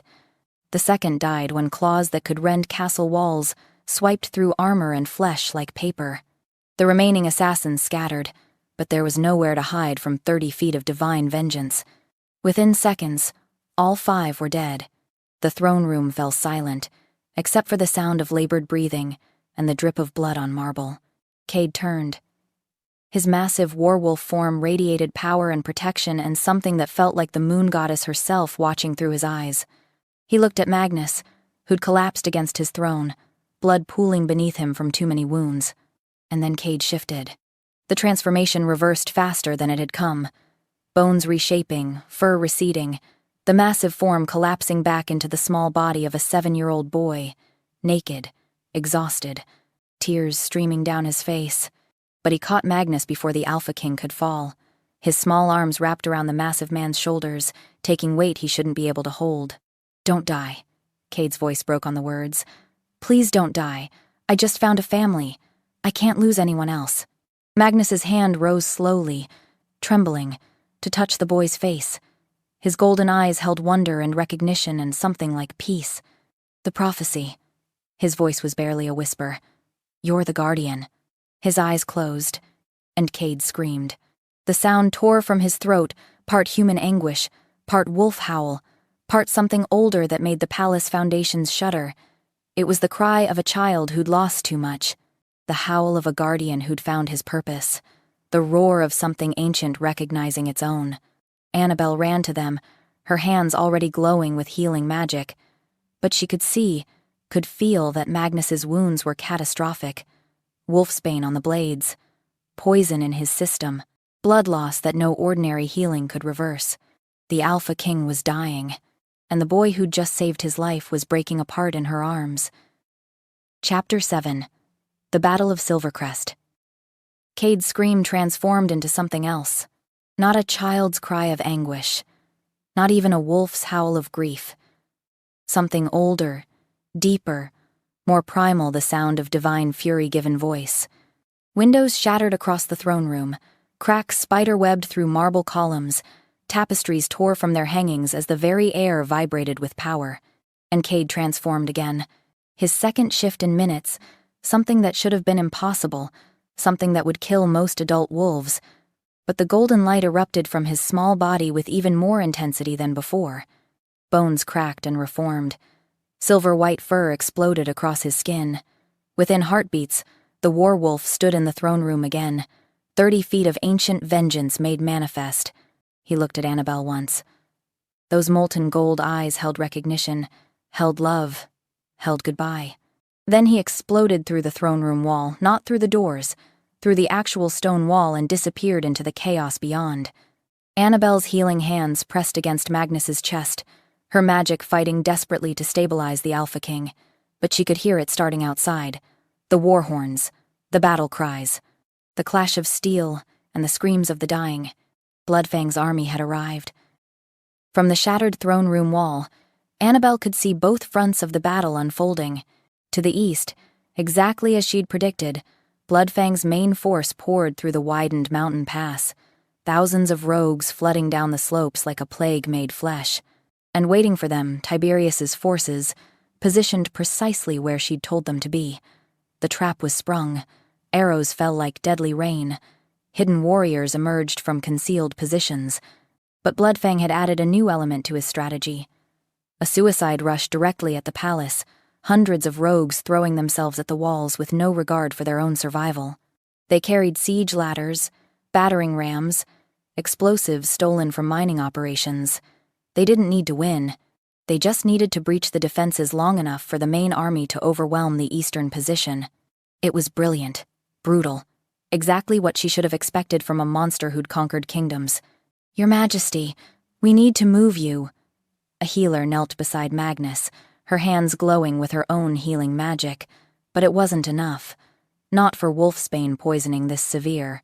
"Go." Isolde's voice cut through Annabelle's thoughts.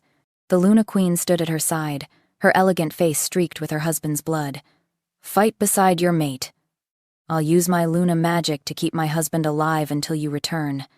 Annabelle looked at the Queen, then at Magnus's pale face, then at the battles raging beyond the broken wall. "Your Majesty, I can't leave him like this." "You're a warrior queen, Annabelle of Embermore." Isolde's blue eyes blazed with fierce certainty. "This is your battle as much as ours. Go remind Bloodfang why he spent 7 years fearing your return." Annabelle's hands stopped glowing. She stood, her decision made. From the corner of the ruined throne room, she grabbed her black cloak, the Shadow Guardian's uniform that had protected her through 7 years of hiding. She donned it like armor, like a declaration of war, and she leaped through the broken wall into chaos. The palace courtyard had become a slaughterhouse.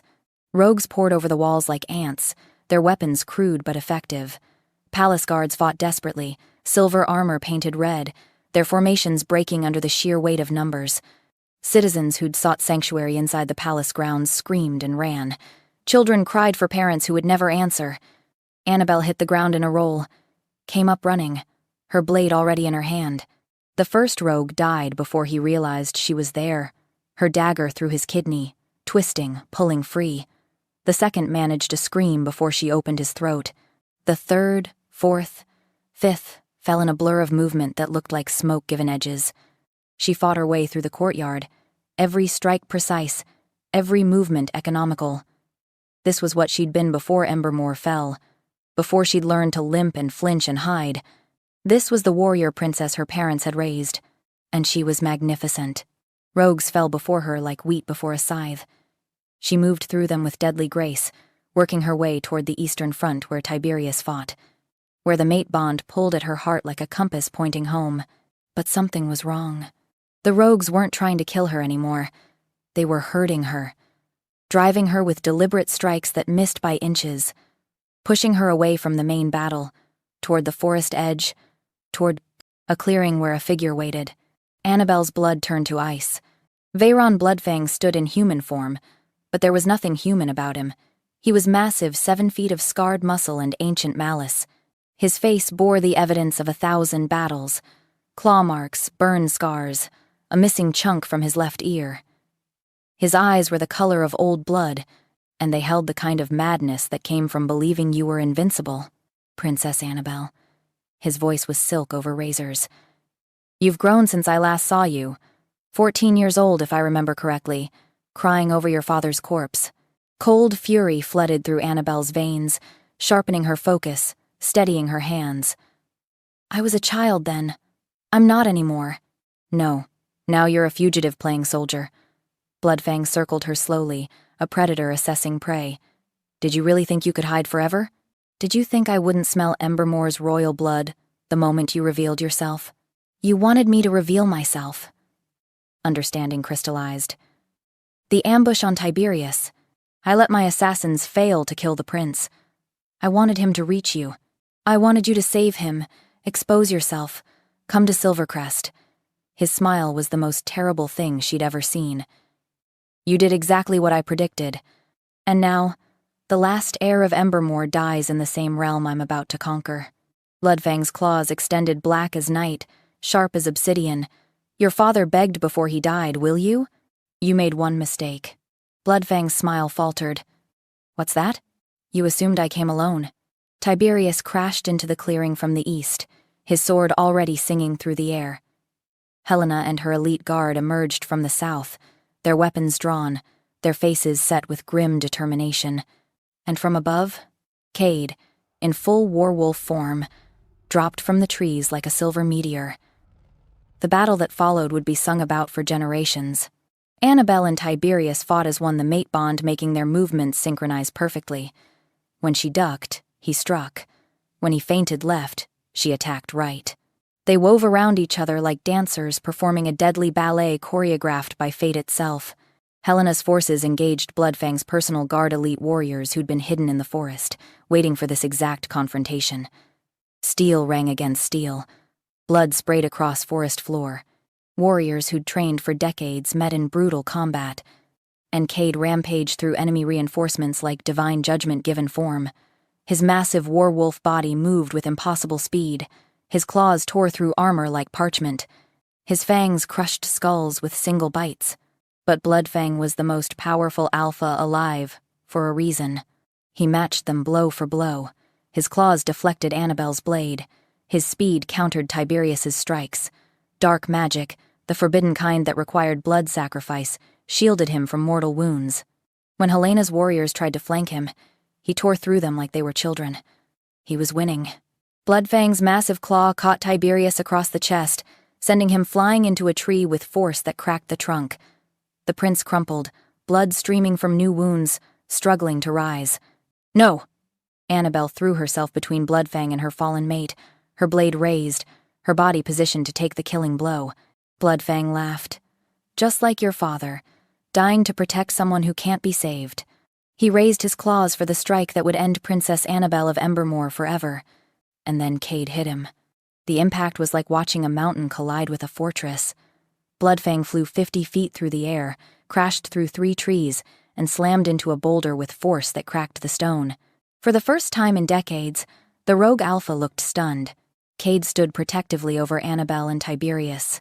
His massive werewolf form glowed with protective fury, with divine power, with something that felt like the moon goddess herself channeling vengeance through his body. When he spoke, his voice was the deep rumble of ancient guardians speaking through a child's spirit. You hurt my family. You hurt my king. You hurt my sister. I am the guardian, and you are finished. What followed transcended battle and became legend.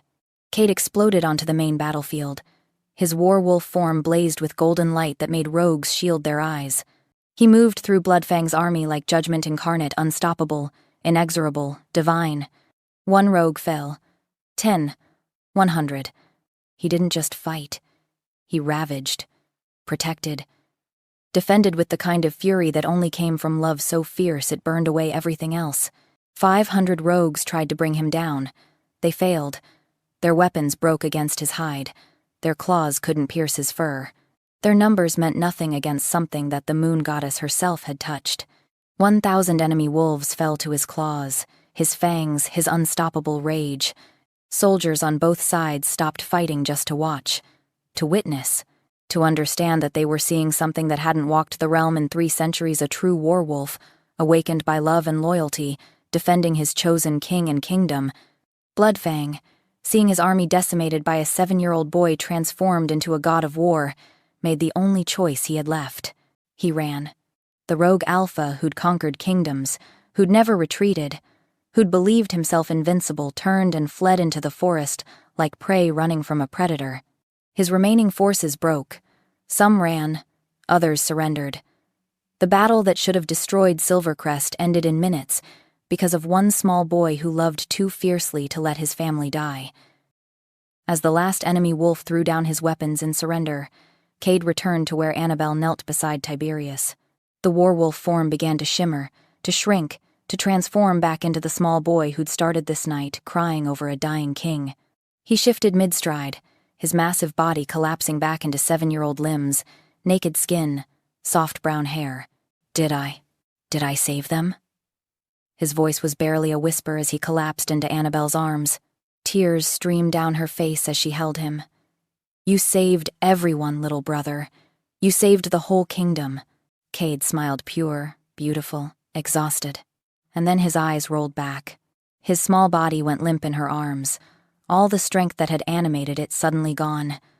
The glow that had surrounded him, the divine power that had made him invincible, flickered and died. No!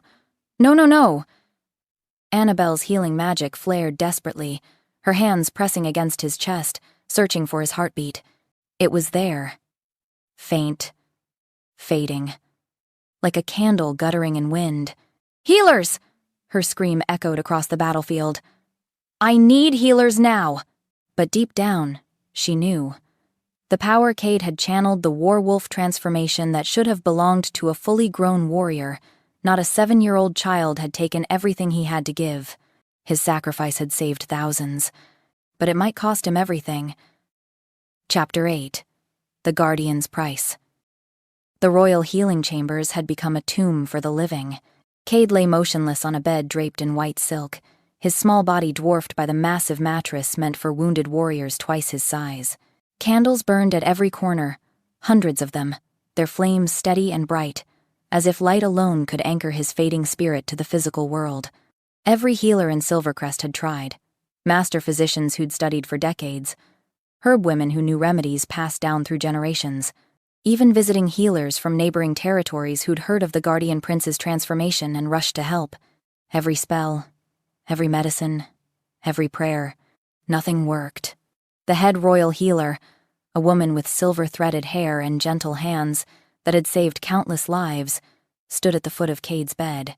Tears streamed down her weathered face as she delivered the diagnosis Annabelle already knew in her heart. His mortal body cannot sustain what his wolf spirit demanded. The war-wolf transformation. It's meant for ancients, for fully matured guardians who've spent decades preparing their bodies for that kind of power. She looked at Annabelle with the particular grief of someone forced to declare the impossible. He forced it at 7 years old, twice in one night. I'm sorry. His life force is fading. He has hours, maybe less. Annabelle didn't respond. Couldn't respond.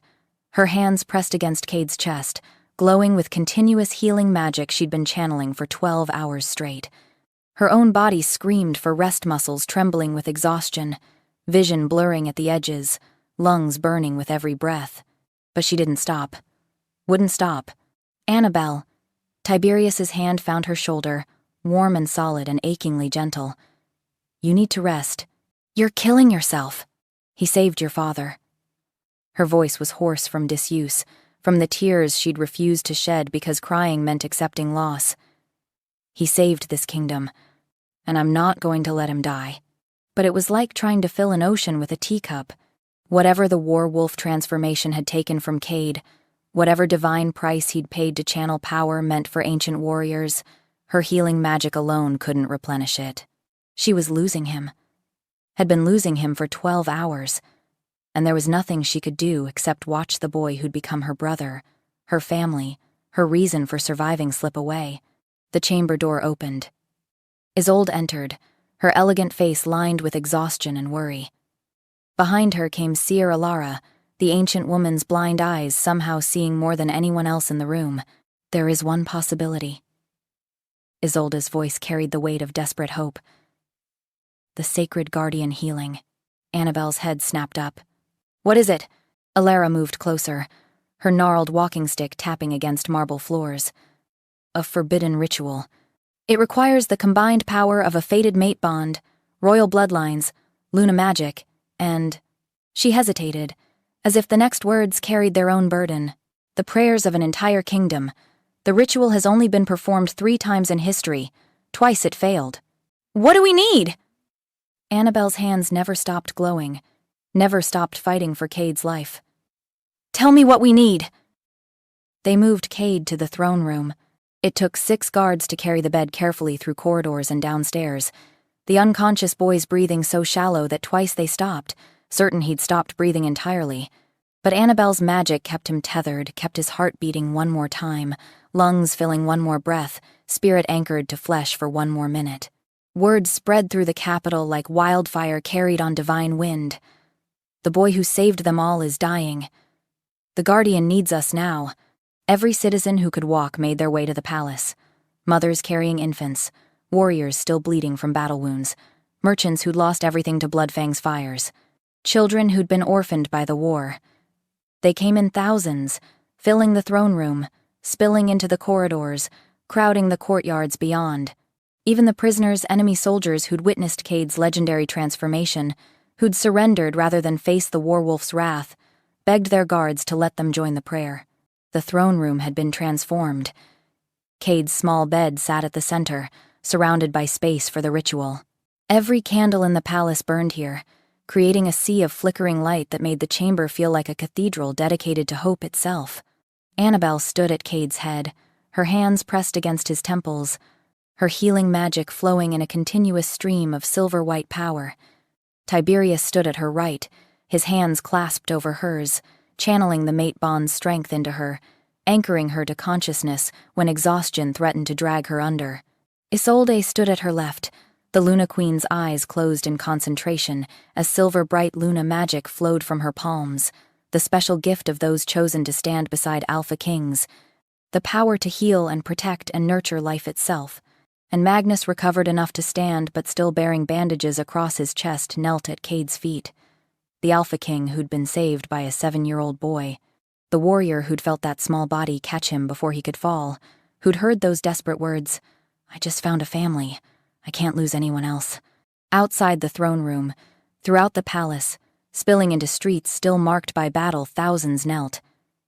Every wolf in Silverest, every rescued survivor from Bloodfang's attack, warriors who'd fought beside Cade, citizens who'd only heard the stories but understood that legends were real because a child had proven it.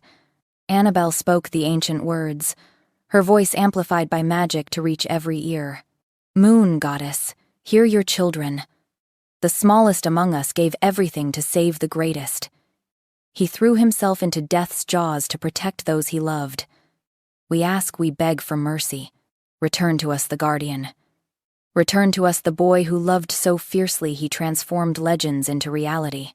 The prayer was taken up by thousands. Their voices merged into something beyond sound, a resonance that made the very stones of the palace hum with power, with love, with desperate faith. Minute passed. Nothing happened. Annabelle's healing magic poured into Cade with renewed desperation, but his breathing grew shallower, his heartbeat weaker. His small face was so pale it nearly matched the white silk pillows. She was losing him. And then Magnus spoke. Tears streamed down the Alpha King's warrior face, this man who'd ruled for decades, who'd conquered enemies and forged alliances and made impossible decisions. His voice broke on the ancient words, but he spoke them clearly, certainly, with all the authority of his crown and all the love of his breaking heart. "I claim this boy as my son. By blood oath, by heart oath, by the ancient laws of adoption. Cade Stormborn, you saved my life. You saved my kingdom. You are my son." The moment he finished, father claiming son, king acknowledging guardian, golden light erupted from the floor. It spread in concentric circles like ripples in divine water, gathering the prayers, collecting the love, absorbing the gratitude of 10,000 wolves who'd been saved by one small boy's courage. The light converged on Cade, and then the impossible happened. The ceiling opened. Not physically, the vaulted stone remained intact, but spiritually, reality itself peeled back to reveal something beyond, something eternal. A figure descended, formed of moonlight and starfire, and the kind of beauty that hurt to witness directly. The moon goddess herself, appearing in ethereal form for the first time in living memory. She was ancient and young simultaneously, terrible in her power and achingly beautiful in her grace. When she moved, reality rippled. When she breathed, the candles flared brighter.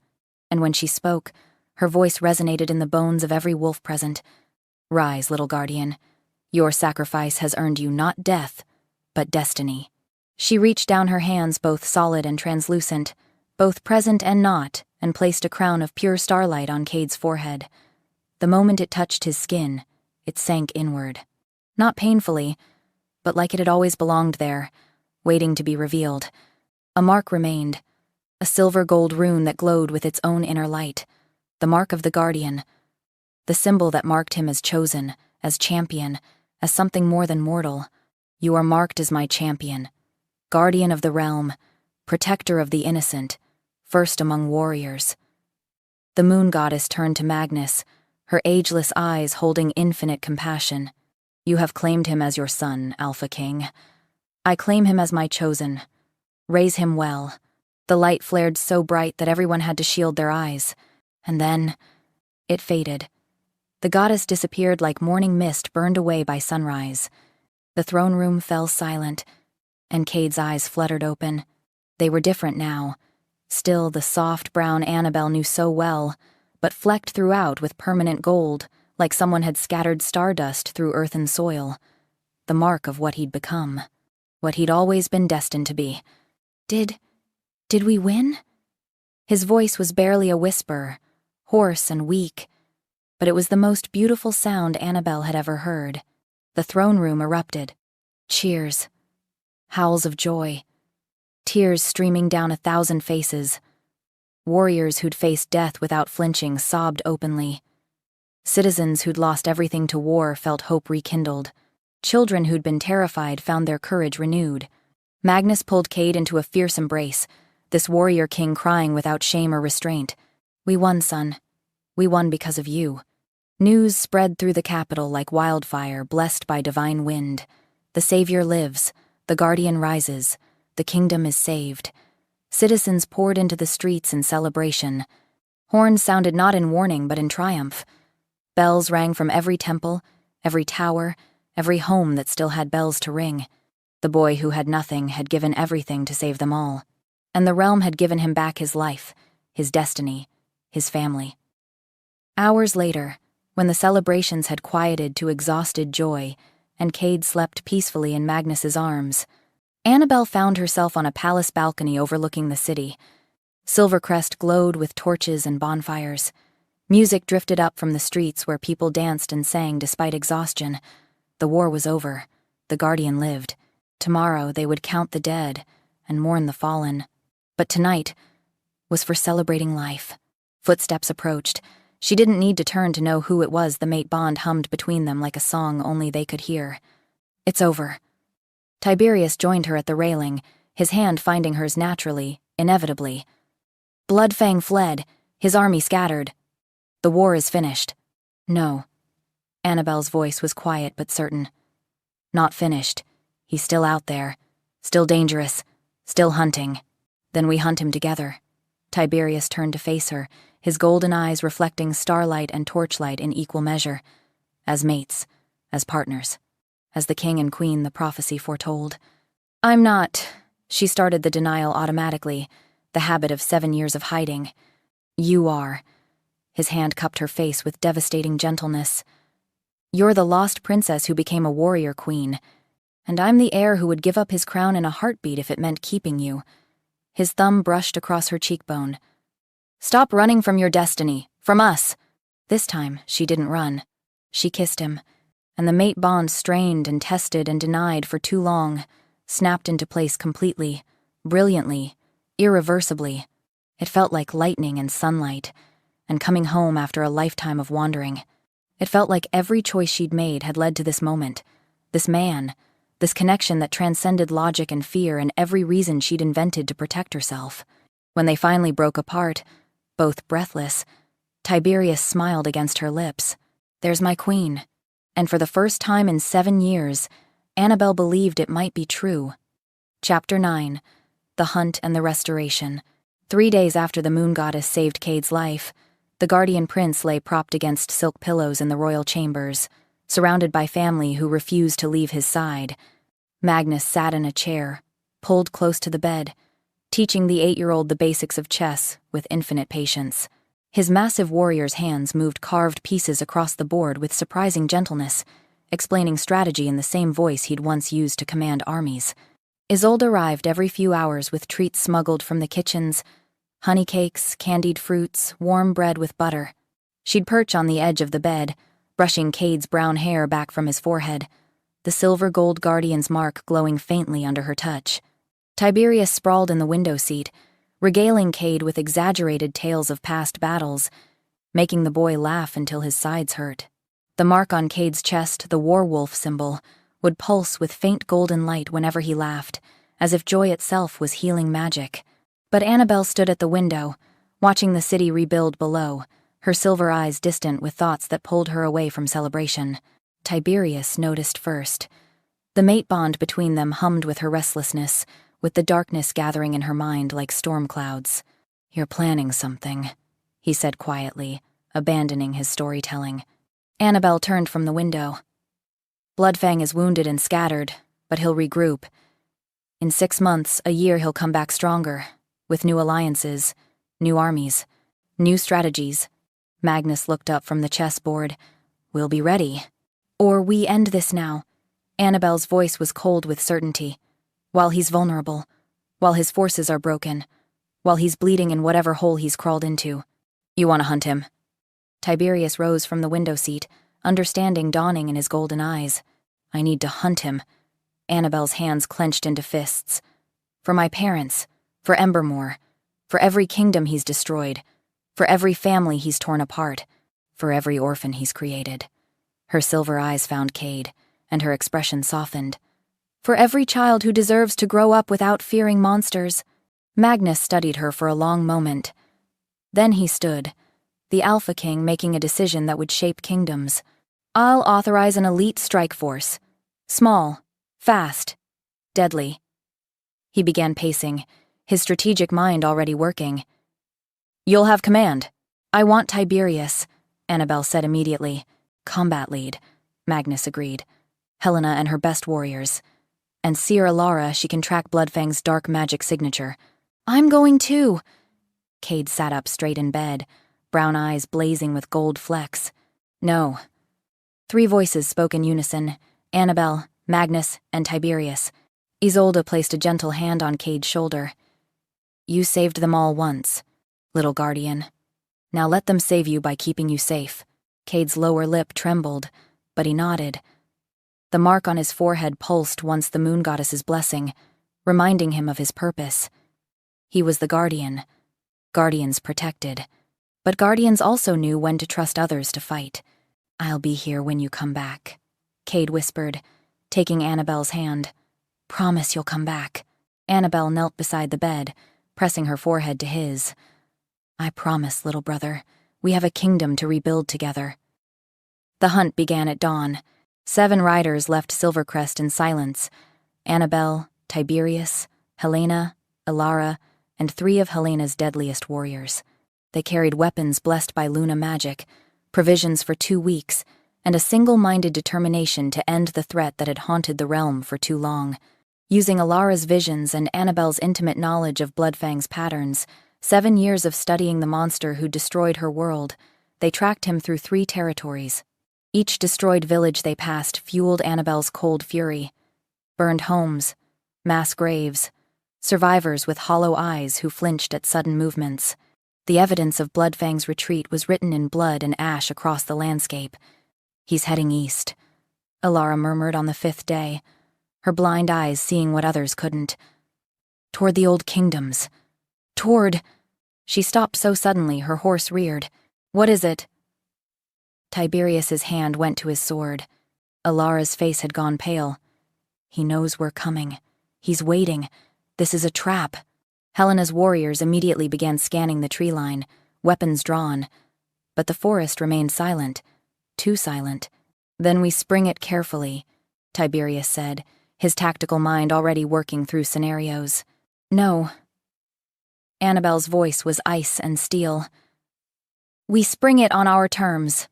She urged her horse forward, following the path Alara had indicated, and as the forest opened into a valley, she saw it. The ruins of Embermore Castle. 7 years of weather and war had left it a skeletal monument to everything she'd lost. The towers that once soared toward the sky now reached like broken fingers.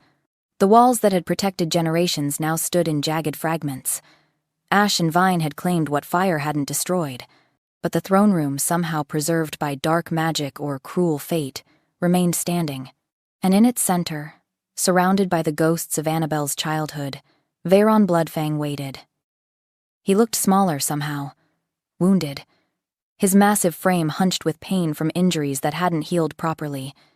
His scarred face bore new marks from Cade's claws. His blood-red eyes had lost some of their fire, but he smiled when Annabelle entered. Smiled like he'd won. I wondered if you'd come here, Bloodfang said, his voice echoing in the ruined throne room. To the place where it all ended. Annabelle stepped forward, boots crunching on 7 years of ash.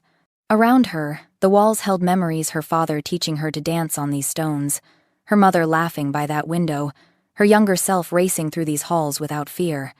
Where it all ended for you, she said, her voice carrying the weight of royal command she'd suppressed for 7 years. Where I begin taking back everything you stole. Bloodfang laughed, wet and pained. You think you're here for revenge. But I called you here to offer you something better. You have nothing I want. I have the truth. His smile turned cruel. Your parents didn't die in the attack, Princess. They're still alive. The world tilted. Time stopped. 7 years of grief, of carrying ashes in a locket, of believing herself the last of her bloodline, all of it crystallized into a single, impossible moment. Liar. But her voice wavered. Bloodfang pulled a locket from his armor. Even from across the ruined throne room, Annabelle recognized it. Her mother's. The delicate silver filigree. The moonstone set in the center. Blood-stained now, but unmistakable. Your father, King Aldrich, and your mother, Queen Seraphine. I needed them alive. Hostages. Insurance. He dangled the locket like bait. They've been in my dungeons for 7 years, waiting, hoping their daughter would save them. Behind Annabelle, Tiberius growled low. Don't listen to him. It's another manipulation. But Annabelle stepped closer. Closer to the monster. Closer to the impossible hope that burned like poison in her chest. Show me proof, she demanded. Show me they're alive. Come with me alone to my fortress. Bloodfang's red eyes gleamed with victory. You'll see them. Your mate and his soldiers stay here. Annabelle took another step forward. And another. Until she stood within striking distance. Close enough to see the lies in his eyes. Close enough to smell the rot of dark magic on his breath. Close enough to understand that some monsters couldn't be reasoned with, only destroyed. You're right, she said softly. You do have something I want. Her hand moved faster than sight. The blade, the same blade she'd carried for 7 years, the same blade that had protected Ashenvale's streets, the same blade that had been blessed by her grandmother before they fled, pierced Bloodfang's heart before he could react. His eyes went wide with shock. Your death, Annabelle finished. As Bloodfang fell to his knees on the ash-covered stones, Annabelle leaned close. Tears streamed down her face, not of sorrow, but of rage finally released. My grandparents showed me my parents' bodies before we fled. They made certain I understood no hope, no rescue, no fairy tale return. You burned them in their own throne room. Her voice broke. I've carried their ashes in a locket for 7 years. You can't manipulate me with dead ghosts. Bloodfang's mouth opened. Blood bubbled on his lips. Then, you truly are your father's daughter. Worthy of. He died before finishing. The rogue alpha who had conquered kingdoms, who had destroyed her family, who had haunted her nightmares for 7 years. dead on the floor of the throne room he'd burned. Annabel stood over his body, blade dripping crimson onto ash-covered stones. She felt hollow, empty. 7 years of hate and fear and grief had sustained her, driven her, defined her. And now? Now she was just a 27-year-old woman standing in the ruins of her childhood home, holding a bloody blade, with no idea who she was supposed to be without revenge driving her forward. Tiberius's arms wrapped around her from behind, solid, warm, real, and Annabel broke. 7 years of tears she'd refused to cry. 7 years of grief she'd transformed into strength. 7 years of being someone else, hiding, surviving, protecting. All of it poured out in wrenching sobs that echoed through the ruined throne room. Tiberius held her through all of it. Didn't tell her to be strong. Didn't tell her it was over. Just held her while she mourned everything she'd lost and everything she'd become. When the tears finally stopped, Annabel raised her head. "We rebuild," she whispered. "We take this place of death and make it live again." Magnus declared Embermore would be rebuilt. Not as it was some things could never be reclaimed, but as something new. A symbol of hope rising from ashes. A testament to survival and resilience, and the refusal to let darkness win. Annabel and Tiberius were named co-rulers of the restoration project. Refugees who'd fled 7 years ago, some to Ashenvale, some to distant territories, began returning. They came with stories and memories and determination to honor what had been lost by building something better. The 7 kingdoms formally united under a new alliance, not through conquest or dominance, but through choice, through recognition that they were stronger together than divided. 6 months passed in a blur of construction and healing. Walls rose from rubble. Gardens bloomed where ash had lain. Children who'd never known Embermore before its fall played in courtyards being rebuilt stone by stone. And one afternoon, Annabel stood in the partially restored throne room, new banners being hung, workers bustling, the sound of hammers and hope echoing off stone when Tiberius approached with architectural plans. "The builders want to know where you want the new royal quarters," he said, spreading the plans across a makeshift table. Then he hesitated, nervous for the first time she'd ever seen. "And my father wants to know when we're planning the wedding." Annabel looked up from the memorial garden plans she'd been reviewing. "Wedding? Unless you have other plans?" Tiberius's golden eyes held hope and fear in equal measure. "Because I've been patient for 6 months, and my wolf is getting extremely impatient about claiming our mate publicly." Annabel set down the plans, crossed to where he stood, took his face in her hands and kissed him with 6 months of love and longing and chosen destiny. When she pulled back, she was smiling a real smile, the first in 7 years that reached her eyes and meant joy instead of survival. "Then I suppose we should plan a wedding." Epilogue. The Wedding and the 7 Kingdoms. 6 months after the Battle of Silverest, Embermore rose from its ashes.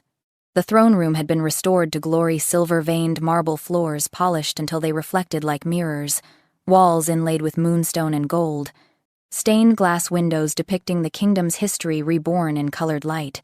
But even fully restored, the space was too small for what it needed to hold today. So they opened every door, every window, every archway. Crowds filled the courtyards, spilled into the streets, spread across the surrounding territories. This wasn't just a wedding. It was the rebirth of hope itself, witnessed by a realm that had learned to believe in impossible things. Every Alpha and Luna from all 7 territories stood in places of honor. Common villagers from Ashenvale, the people who'd once mocked the weak Omega, wept openly as they watched from seats near the dais. Children ran through enchanted gardens where flowers bloomed in impossible colors. The soldiers who'd fought in the Battle of Silverest wore their ceremonial armor, medals gleaming, scars worn with pride. Even reformed rogues who'd surrendered and pledged loyalty stood at the edges, proof that redemption was possible for those brave enough to choose it. The wedding of Tiberius Ironheart and Annabel Nightwhisper was the most attended in history. Music swelled ancient melodies played on instruments carved from sacred wood, their notes floating across thousands of assembled witnesses. The crowd fell silent as the ceremony began. Annabel appeared at the entrance to the throne room wearing a gown that stole breath from every chest. Starlight silver fabric flowed around her like liquid moonbeams, embroidered with patterns that caught the light and threw it back in 1,000 directions. The restored crown of Embermore sat on her head, delicate as spider silk but strong as steel, just like the woman who wore it. She walked down an aisle lined with moonflowers, the same flowers that had grown in her garden the night Tiberius collapsed bleeding at her doorstep, the night everything changed, the night the moon goddess set in motion events that would unite 7 kingdoms. And walking beside her, his small hand clasped in hers, Cade Stormborn, 8 years old now, healthy and thriving, wearing royal armor etched with the werewolf symbol that glowed faintly gold across his chest, the guardian prince, the savior of the realm, the boy who'd given everything and received it back tenfold. He walked his sister down the aisle with pride radiating from every step, and the entire realm held its breath at the perfection of the moment. At the altar, Tiberius waited. He wore black and silver, the colors of both kingdoms merged into one, his golden eyes never leaving Annabelle's face as she approached. When she reached him, Cade placed her hand in Tiberius's with solemn ceremony. "Take care of my sister," Cade whispered, loud enough for the front rows to hear, "or I'll turn into the werewolf and eat you." Laughter rippled through the crowd. Tiberius's lips twitched. "I'll keep that in mind, Your Highness." Then he looked at Annabelle, and the rest of the world disappeared. They spoke the ancient mate bond vows, words older than kingdoms, passed down through generations of wolves who'd found their perfect match.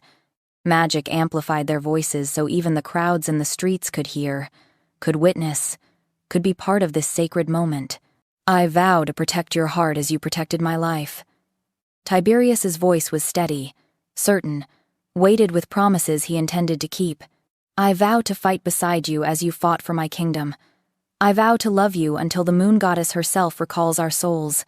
Annabelle's eyes shone with tears. She refused to let fall not tears of sorrow, but of joy so fierce it threatened to overflow. "I vow to heal your wounds as you healed my spirit. I vow to stand with you as you stood with me against impossible darkness. I vow to love you until stars forget how to shine." The priest, an ancient wolf who'd officiated weddings for half a century, smiled. "By the power vested in me by the moon goddess herself, by the authority of 7 united kingdoms, by the witness of 10,000 souls, I declare you bonded mates, king and queen of the 7 kingdoms. You may kiss your—" Tiberius didn't wait for permission. He pulled Annabelle into his arms and kissed her like she was air, and he'd been drowning. Like she was home and he'd been lost. Like she was everything the prophecy had promised, and more than he'd dared to hope for. And when they kissed, the entire realm erupted. The howl started with the wolves closest to the throne room, a sound of joy and celebration that spread like wildfire. It was taken up by thousands, then tens of thousands, until all 7 territories raised their voices in harmony. The sound echoed across mountains and valleys, carried on wind blessed by divine approval. The moon goddess herself seemed to smile. The feast lasted 3 days and 3 nights. Children played in enchanted gardens where flowers sang and fountains sparkled with magic. Warriors competed in exhibition matches that showcased skill, rather than drawing blood. Alphas and Lunas danced under lantern-lit skies, their movements graceful and wild in turn. Tables groaned under the weight of food from all 7 kingdoms, each territory contributing their finest dishes, their rarest wines, their most treasured recipes. And Cade, beloved by all, spoiled by everyone, demonstrated his controlled werewolf form to the awe and delight of children who shrieked with joy as he gave them rides on his massive silver-white back. The transformation that had nearly killed him was now his gift to share, his power to protect, his destiny to embrace. On the second night of celebration, Magnus Ironheart rose from his seat of honor. The Alpha King recovered now, strong again, bearing his scars with the pride of a warrior who'd survived the unsurvivable, raised his hand for silence. The crowd quieted immediately. "My son saved my life." Magnus's voice carried across the assembled thousands. "His sister brought him to us. Together, they gave me not just survival, but hope for a future where all wolves live in peace." He produced a royal decree, sealed with his personal crest, and signed by every alpha in the realm. "I grant Tiberius and Annabelle dominion over 7 united kingdoms to rule as king and queen, not through conquest, but through sacrifice, not through power, but through love." He read the names like a litany of hope. Embermore Annabelle's restored homeland, capital of the new realm.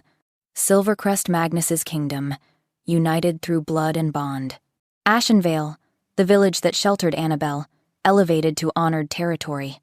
Stormborn Reach Cade's ancestral lands, returned in his family's name. Moonhaven, northern healing territory, rich in ancient magic. Shadow Peak Mountain Warrior, kingdom of legendary fighters. Ironwood Forest, ancient wolf territory of elders and historians. 7 kingdoms, 1 realm, 1 future. 3 thrones were forged for Embermore's restored throne room. Tiberius's at center, Annabelle's at left, and Cade's at right, smaller, but equal in honor. The Guardian's throne, marked with symbols of protection and courage. The orphan boy who'd once slept on straw in a cold alley now had everything. A father, Magnus, who visited weekly and taught him alpha duties with patience and pride. A mother figure, Isolde, who spoiled him with treats and stories and the kind of love that healed old wounds. A sister queen, Annabelle, who'd saved him and raised him and would die before letting harm touch him. A brother, King Tiberius, who taught him to fight and laugh and understand what it meant to lead with honor, and an entire realm who called him savior. Annabelle completed the memorial garden in Embermore's central courtyard. At its heart stood a massive statue carved from white marble and inlaid with silver, young Cade in werewolf form, standing protectively over a kneeling Alpha King. The inscription read, "The smallest warrior saved the greatest kingdom. Love and loyalty are the mightiest weapons. The moon goddess hides her champions in unexpected forms." Every year on the anniversary of the battle, the entire realm gathered there to honor the Guardian. 1 year after the wedding, Annabelle stood on Embermore's balcony at sunset. Tiberius's hand was warm in hers, their mate bond humming contentedly between them. Below, the 7 kingdoms celebrated the Festival of Unity, a new annual tradition honoring peace. Cade, 9 years old now and thriving, raced through the courtyard with other royal children. He shifted playfully into werewolf form, fully controlled and magnificent, to give them rides, their delighted screams echoing off palace walls. Citizens from all 7 kingdoms danced and feasted together, alphas and warriors, farmers and healers, orphans given new homes, all of them united by the memory of darkness overcome and the promise of light ahead. Magnus and Isolde watched from their own balcony, the king's arm around his Luna, both smiling at their adopted son below. "Do you remember the night you collapsed in my garden, covered in blood and poison?" Annabelle's voice was soft, intimate. Tiberius pulled her closer. "The night my fated mate saved my life and changed the fate of 7 kingdoms forever. How could I forget?" A familiar presence bounded onto the balcony, Cade in werewolf form, his massive head nuzzling Annabelle's hand affectionately. She scratched behind his enormous ears, tears of joy in her eyes. "Yes, little brother, we're not hiding anymore. We're finally home." Cade shifted back to his boy form, grinning with pure happiness. "And I'm a prince now, with a dad and a sister and a brother and a whole kingdom that loves me." Magnus appeared behind them, placing his hands on Cade's shoulders with fatherly pride. "Not just a prince, son. You're the guardian who saved us all. Never forget that." Annabelle looked out across the realm she'd helped save, the family she'd found, the destiny she'd finally stopped running from. "I was a scorned Omega, hiding in shadows, protecting people who despised me. Cade was an orphan the world abandoned. Tiberius was an heir trapped in a realm marching toward war. But the moon goddess saw what we could not. She saw a queen, a guardian, and a king who would unite 7 kingdoms through sacrifice, courage, and love that refused to break. We didn't just survive our tragedies. We transformed them into triumph. We didn't just find a home. We became home for an entire realm. And that, my darlings, is how an Omega vigilante became a warrior queen, how a dying heir became a conquering king, and how a 7-year-old orphan became the guardian who saved an alpha king and an entire realm. The moon goddess doesn't make mistakes. She just waits for the perfect moment to reveal her masterpiece. The boy who had nothing gave everything to save a king, and in return he gained a family, a crown, and a legend that will echo through eternity. But before you go, I need you to do something for me, something important. You see, YouTube doesn't show these stories to everyone. The algorithm decides who sees them based on your engagement, your likes, your comments, your shares. If you felt anything watching this story, if Annabelle's sacrifice moved you, if Cade's transformation gave you chills, if Tiberius's devotion made your heart race, then I'm asking you to take 30 seconds right now to help this story reach someone else who needs it. First, drop a comment and answer these questions. I want to hear your thoughts. 1. Should Annabelle have revealed her identity earlier, or was she right to hide for 7 years to protect Cade? Would you have made the same choice? 2. Was Magnus wrong to consider surrendering Annabelle to Bloodfang to save his kingdom? Is one life worth thousands? Where do you draw that line? 3. Cade almost died to save Magnus. Should a 7-year-old child ever have to make that sacrifice? Or was it destiny? Tell me, does prophecy justify putting a child in danger? 4. Tiberius claimed Annabelle as his mate, even though she's a wanted princess with enemies hunting her. Was that brave or selfish? Would you risk your entire kingdom for your soulmate? 5. Bloodfang escaped and is still out there. Do you think he'll return for revenge? What should Annabelle do, hunt him down or let him go? What would you do? Second, hit that like button if Cade's transformation gave you chills. You cried when the moon goddess saved him. You believe Annabelle and Tiberius are the ultimate power couple.